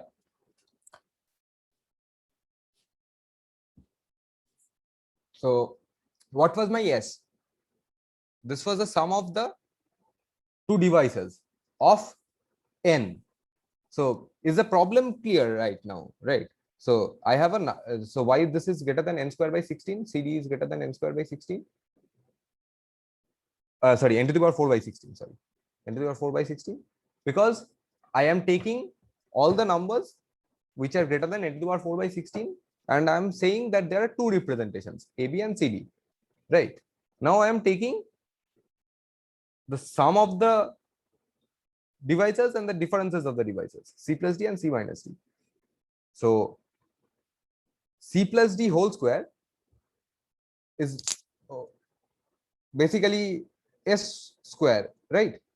And CD square is basically the number which is less than n but greater than n to the power 4 by 16, that thing's square, right?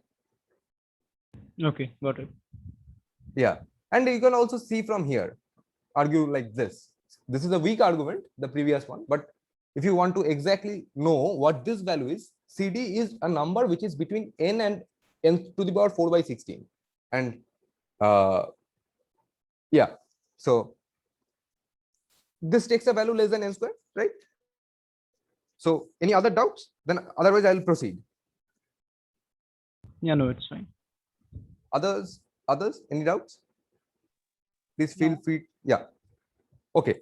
So we have s square less than n square, right?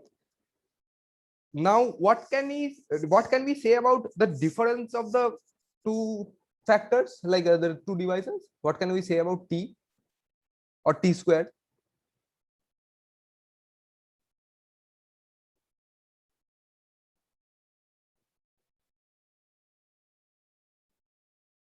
The difference of the two factors, it should be lesser than n.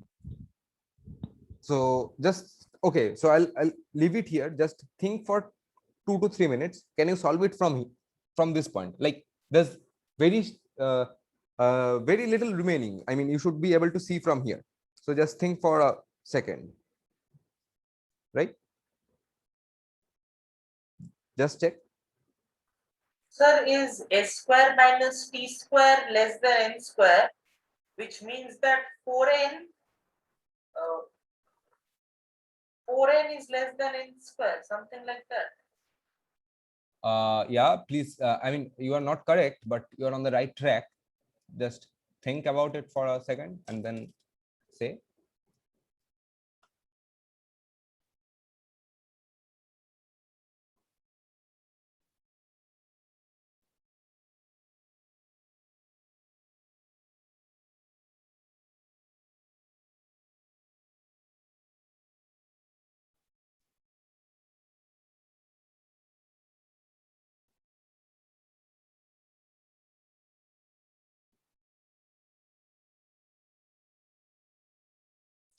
Okay, so a slight hint, not even a hint, I mean, like a slight observation that due to this particular assumption, what was our help? Why did we take this?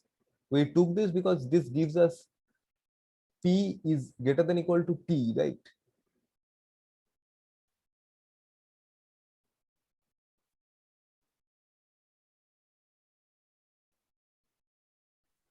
Is it t or is it s? I mean, T and S, all both, right? Yeah, T is weaker. T is much weaker. yeah. That's So okay, so if you this is if you observe this, P is greater than, then this is done, right? So just tell me why.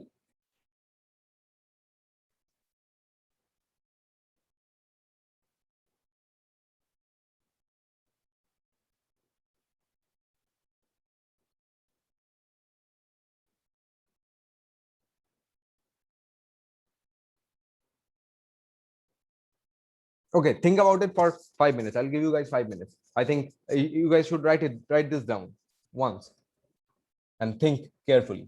I mean, if you can observe that P is greater than S, greater than equal to S, then you just need one more thing and you are done. So just think for 2 minutes. There's no hurry. So at least for me. So just think for 2 minutes.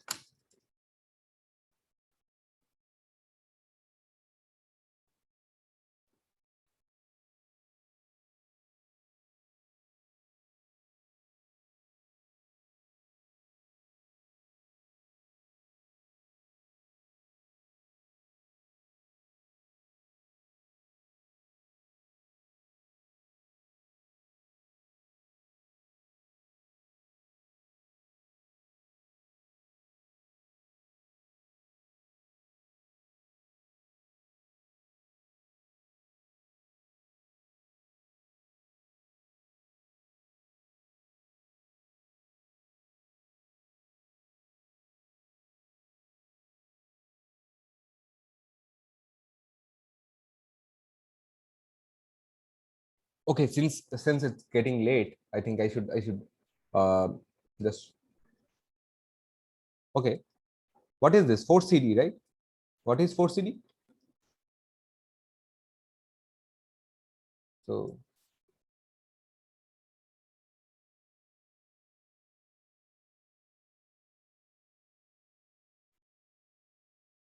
right, it was something like this, right?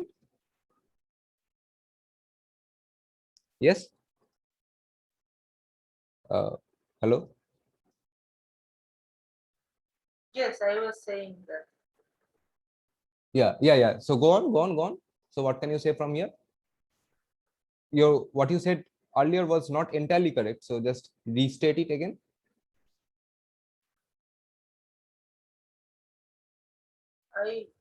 This is What is CD? 4CD is greater than 4n. 4CD is greater than. Sorry, 4CD is greater than n to the power of 4 by 16. 4CD is greater than n. No. Wait. Yeah, I think I got you. I got where you went wrong last time. Oh, see, what is CD? 4CD is that that thing which is the like factors multiplied to that. So 4CD is greater than n to the power of 4 by 4, right? Exactly. So you understand. So this is correct now. So n to the power 4 by 4. Yes. CD is greater than equal to n to the power 4 by 16. So because we took CD as a representation of a number which is greater than n to the power 4 by 16, right? Right, So, right. so 4 CD is greater than equal to n to the power 4 by 4. Correct. Now, go ahead. Now n to the power of 4 by 4 is less than n square by inequality, laws of inequality. Yeah. Then n square is less than or equal to 4. n Right, square is less than. Yeah, right. N square is less than or equal to 4 because you delete n square from both sides and then multiply by 4, right? Yeah, but yeah, okay. You are going. Okay, fine. Next, then N is less than 2, and obviously n that reduces the cases by a lot. So it is mostly impossible. yeah, but there's okay. Just think. There's. I mean, it is impossible, but there's a easier way to see. A much easier way. Like you saw, right? You observed this, right? Oh, sorry. Yeah, but n greater than n less than 2, n less than. Yeah. That is correct. Your argument is correct. I am fine with that. But I'm saying, I mean, you can just you observe this, right? And not even this. This is actually P is strictly greater than S, right? Yes. So what is P minus S square? When a P square minus S square. This is greater It than is 0. greater than n square by 2 plus 1 whole square. Yeah. This is greater than equal to m square by 2 plus 1 whole square. Why? That is greater because we see individual terms as n to the power 4 by 4 is m square by 2 whole square. Yes. And now p square minus q square then show inequality. So why this is a contradiction, direct contradiction? And we can, this is greater than n square by 2 whole square. Yeah.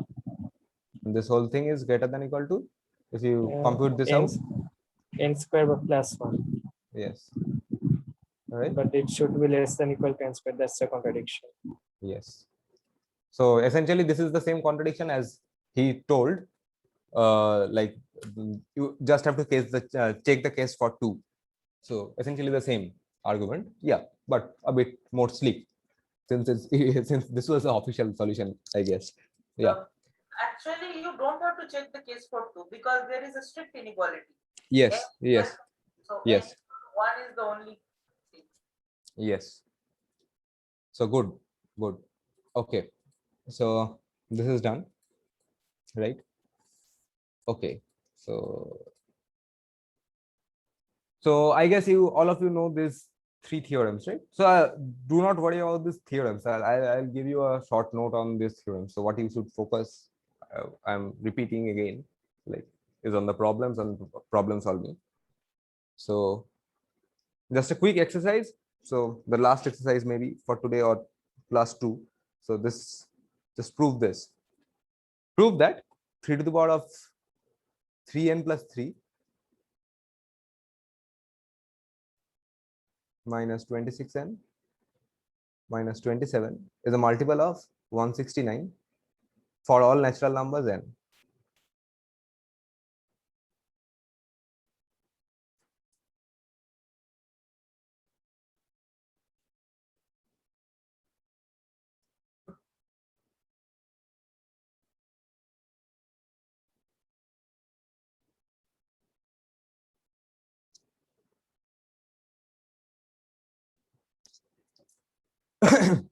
And also, since there's an extra page, so, yeah, so you have seen the well ordering principle, right? Here,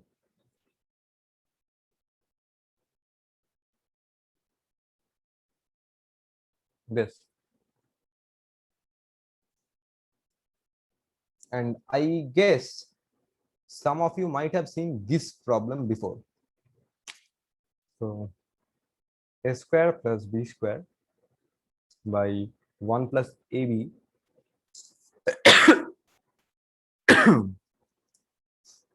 if a and b are integers,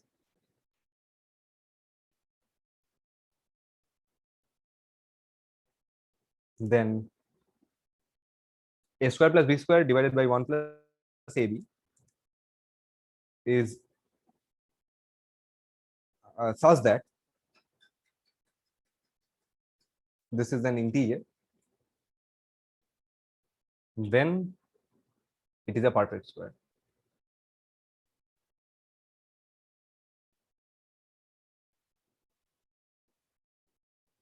So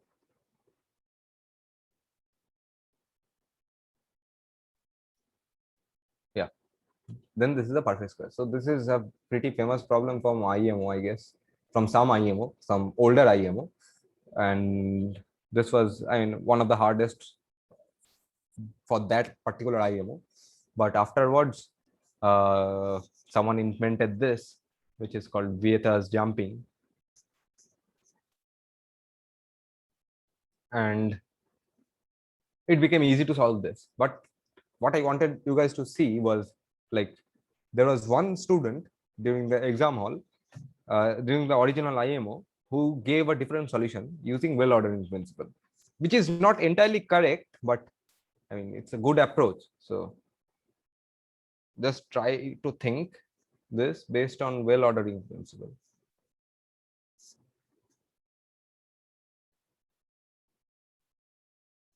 I mean, yeah, so I'll show you the argument. So just think about this. So it was an interesting problem. So is this problem statement clear?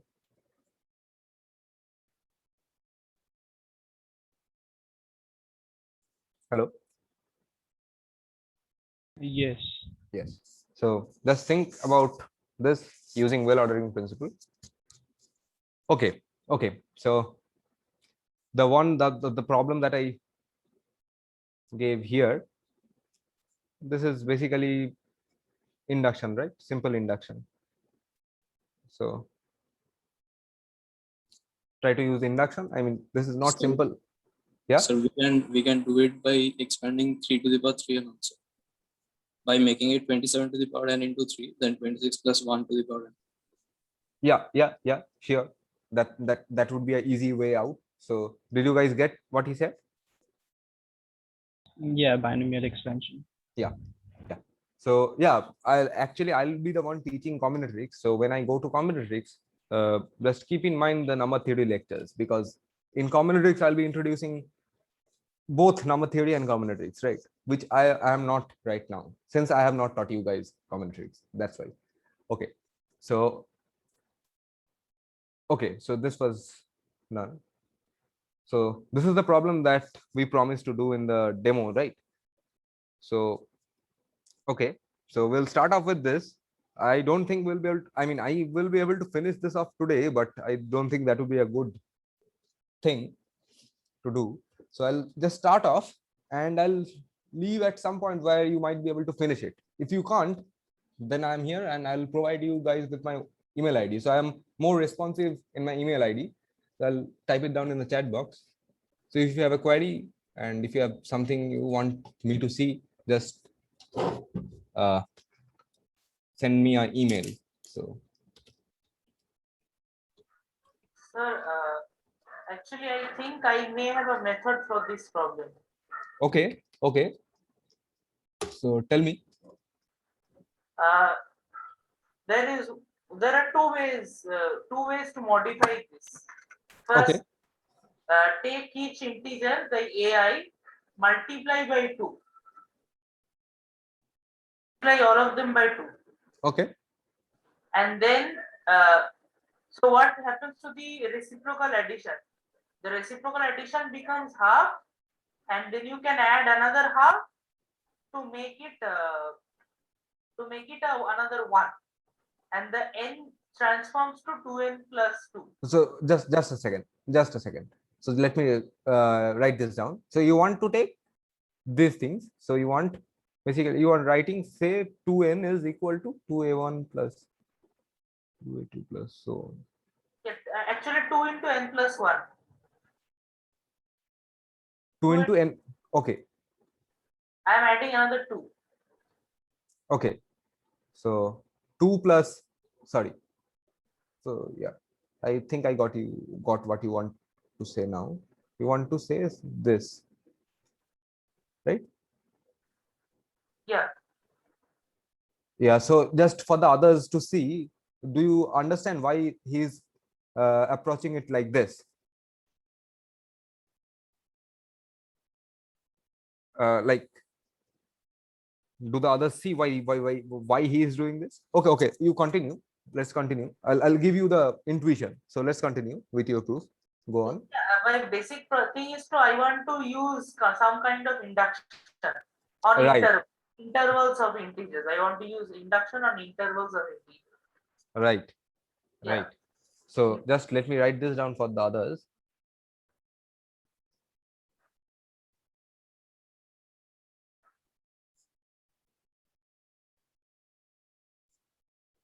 Yeah, go on. Now next part is to use 2n plus 9 is equal to 3 plus 6 plus 2ai.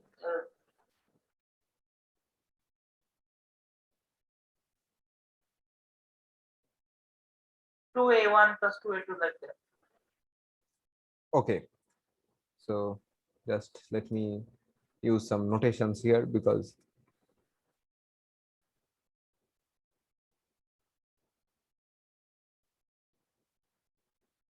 so this is summation running from 1 to k ai, right? Yeah. Go on. So Yeah. Go on. This is now what happens is if I have interval between 33 and 73, I can expand it to an interval between 74 and what was the last one? 74 and that is 72, 73, 146, I think. 140, 148. Interval between 74 and 140. You have been given this, right? I can take each element in the interval between 30 and 73, apply solution to them, and get new expansions for intervals for numbers in between 74 and 148.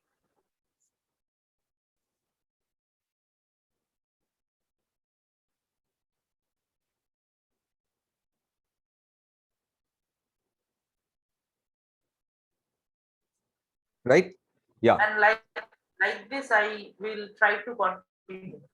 I have just thought about this, so I do not know whether this will whether 148 is the right number, but I think this is Okay. promising. Okay. Yeah, this is actually very good. So let me just, okay, so this is practically done. So for the others to see, let me complete this. So very good. Well done. So this, okay. So let me make you guys see why this is a very good observation, because, okay, let's take a new page. Okay. So we are given that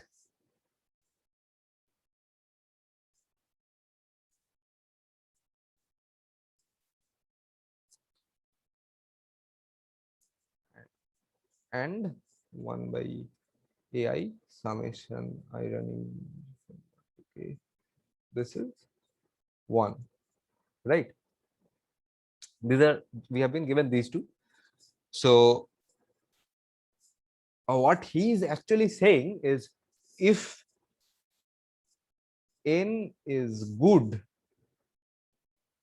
then 2n plus 9 is also good. 2n or 3n something. Oh, you say, I said 2n, I guess, right? 2n plus 9, yes. 2n plus 9 is also good. Okay, so what does he mean? He means that he observed this following thing, right? That 2n plus 9 is equal to 2a1 plus 2a2 plus dot dot dot 2ak plus 3 plus 6, right? Now the interesting thing is, the whole thing, okay, just a second.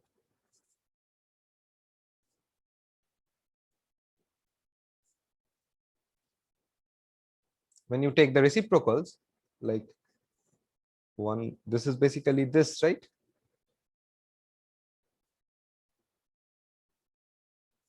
So this is basically what? Half. And what are we using? We are using the decompositions of 1, essentially. So what do I mean by this? I'm using this particular decomposition of 1. So these would essentially contribute to these things. So what he said is, if n is good, then 2n plus 9 is also good. So this is what Ryan said, right? Okay. Now since I told you about this, give me one more partition like this, or decomposition. Half plus what? What gives you half? Most basic one is this, right? Yes? No? Yes. So how does this translate to this? So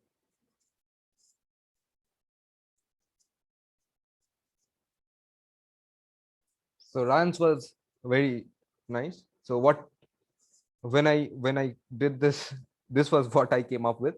So both of these are fine, right? So right. So, and essentially any such partition works, right? or decomposition? Okay. Now the good thing is, since Ryan did this, now we can actually do the whole problem in one line, just one more line. What I had planned was only this. Okay, so I didn't check this earlier. So yeah, so this is also good, right? So 2n plus n 9 is also good, 2n plus 8 is also good. So now Ryan, can you complete the argument from here?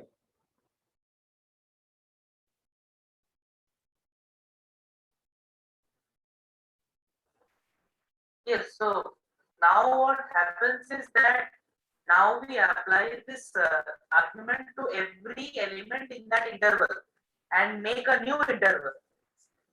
And we apply that argument to every element in the new interval and make another new interval. So intervals continue to expand towards infinity and we cover every integer. Yes. Yes. Not every integer greater than or equal to 30. Yeah, actually, and you can continue like that. So yeah, so we'll go through that problem next day. So since you guys solved this, so just check out the next problem. So this is Amgm. So just check out proofs of Amgm inequality and just quick inequality that you might want to look at is Nesbit's. I don't know if you know it, but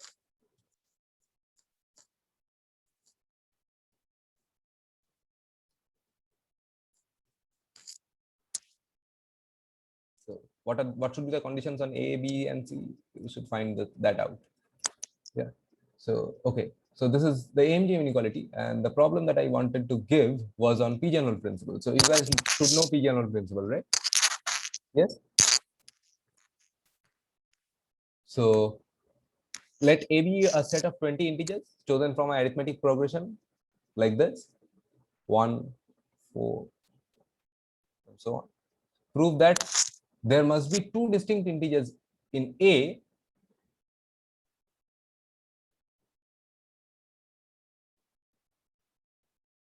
whose sum is 104.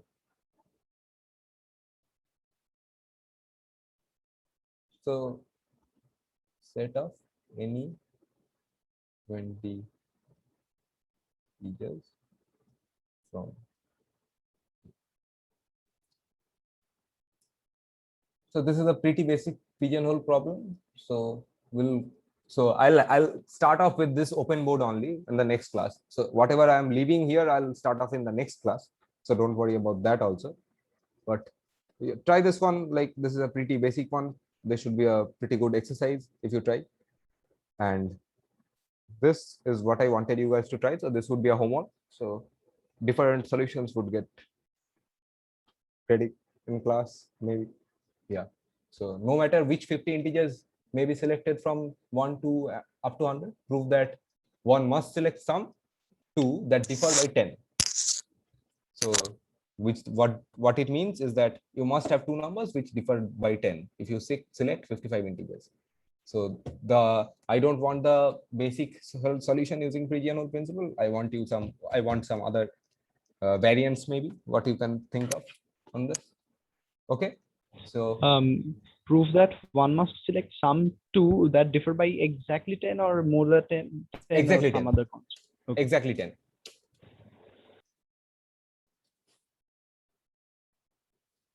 Yeah, fine. All right. So let's end the class here today, and we'll meet accordingly with the schedule. And if you have any queries or anything, you can send in the group or in the email that I provided in the chat. Fine. Sir, where will I get the recordings?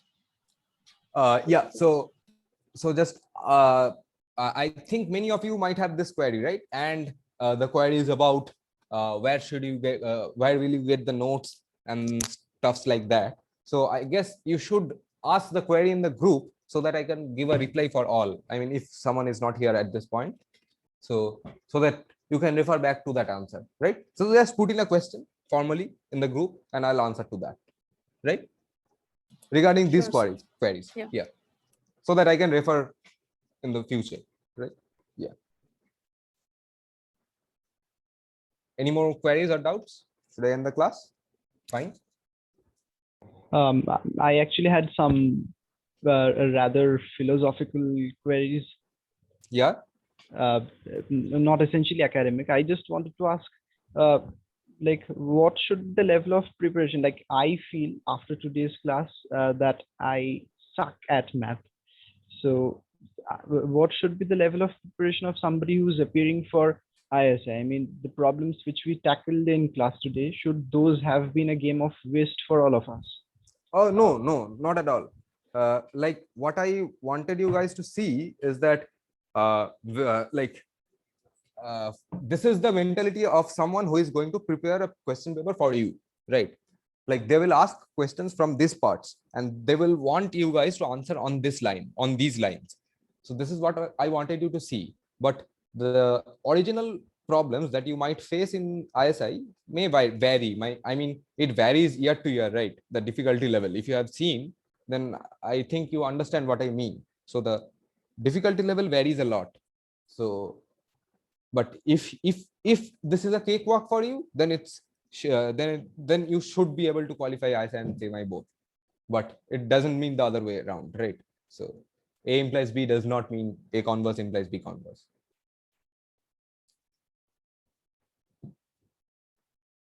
Okay, understood. And like, is it okay that at least I find these problems quite difficult? Yeah, but do you find the techniques difficult, or do you find it hard to? I mean, are the approaches clear? Like how you should approach the problem statement might itself be difficult. Yeah. So like the problem that we just did right now, the problem statement is difficult. Yeah, but the approach was not difficult, right? So our approach was, we want to use induction. So that's our goal. So how can we do that? Right. So right, but like, aren't there some problems which just need to be seen beforehand in order for them to be tackled at the examination hall perfectly? yeah, so that's what I want to tell you guys. Like this is, I mean, experience will matter a lot, right? If you are experienced in a lot of problems, you will see that some problems are basically repetitions of other problems, right? So you need to solve more problems than you need to look at that particular theory, say. Like for example, you don't need to know Diophantine equations, but if you solve a lot of problems, you will have a good idea what Diophantine equations are about, right?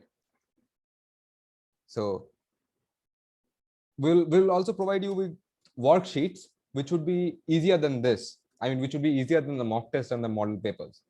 So you should try those out. And I mean, if you have seen the demo lectures, so there are some properties on Fibonacci numbers. So you can try to solve those because they are a good exercise. Those properties of Fibonacci numbers, right? Are there books I should be completely thorough with? My own personal experience would be pick any book, complete it. Just pick one, but just complete it. The books don't actually matter. I think you will follow a good book. I mean, you should have, if, for example, say excursion. If you have excursion and if you do all the problems, even in the, I am talking about all the problems in the exercises, that should be a head start, or even to challenge and thrill of pre-college mathematics. So these are the best reads, I guess. And after that, you should go to the problem solving sections. Don't go for much theory. Actually, I tried solving a few from challenges and thrills. Yeah, but, yeah. Like, I look at the theory because I need to have some basis. Yeah. Try solving problems, but each time I try solving problems, I get stuck at them. Like, could you specify the topics? I was trying the number theory chapter, like, okay. The second chapter of the book. Okay, which problem, say, for example? Okay, I'll just open one up.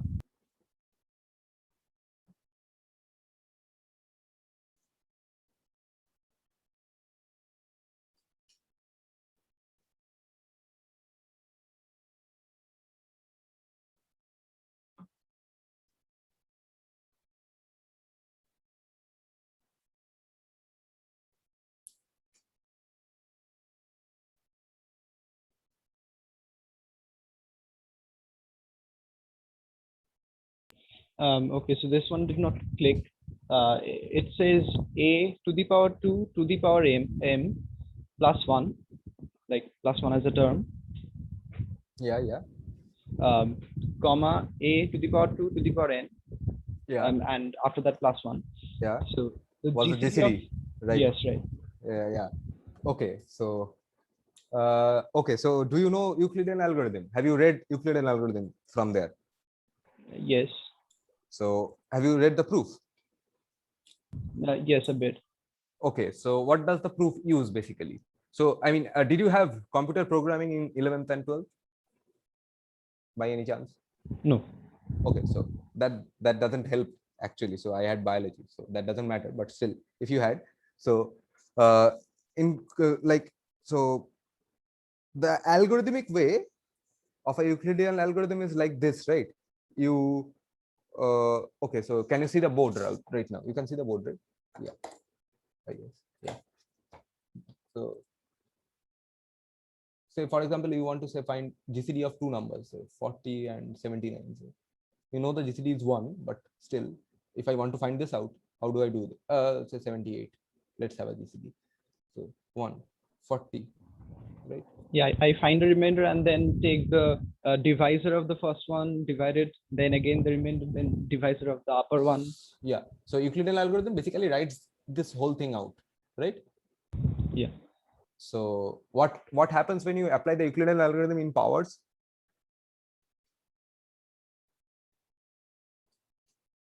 In powers as in for only the indices, or with powers, like with Okay, so terms I'll give you a hint, and in the next class I'll actually prove this. Okay, so this is a good doubt, so I'll prove this, but just I think you should try this out. So I'll just a small hint. Okay, I won't even write this, because I'll promise you that I'll use only this when I prove this. Okay, so let me go back. Yeah, so just keep this in mind. If A divides B and A divides B plus minus C, then A divides C. You just need this. Okay. Right. And a bit of fact and the basic factorization that I'm sure you know. So just think about this and the Euclidean algorithm. And I think the next class is not far away, right? So I'll do that in the next class. So I think others should see this too. So Okay. yeah, because this is, yeah, when you started saying the problem, I understood why you got stuck, I guess, because yeah, this is a good problem with a lot of applications. So I don't know if you have heard about it. There's something called lifting the exponent lemma. Lifting the exponent. Yeah, lemma. No, I haven't. So you can search it up on the web. So there's someone called Amir Hossein Parwadi on AOPS. So he wrote something called lifting the exponent lemma way back in 2006 or 7, I guess. So it comes, I mean, this is not entirely related to this particularly, but I mean, it's a good digression from there. So yeah, we might talk about that also in the next class. Let's see how far we can go in the next class. Okay. And if you have any more doubts, you can send me over my email, right? So that would be easier for me to, I mean, if you want solutions, quick solutions, that would be sad. But like, if you want how to solve this or how to approach it, then I can give you hints and stuff. I mean, and if it's a very basic one, I can give you some PDFs also, like where you can find the proofs of this. Like the one you asked, you can find many proofs of that. Yep. Yeah, okay. Yeah. Fine. So let's end the class here today. Absolutely. Thank you. Yeah. Bye. Thank you, sir. Yeah. Good night.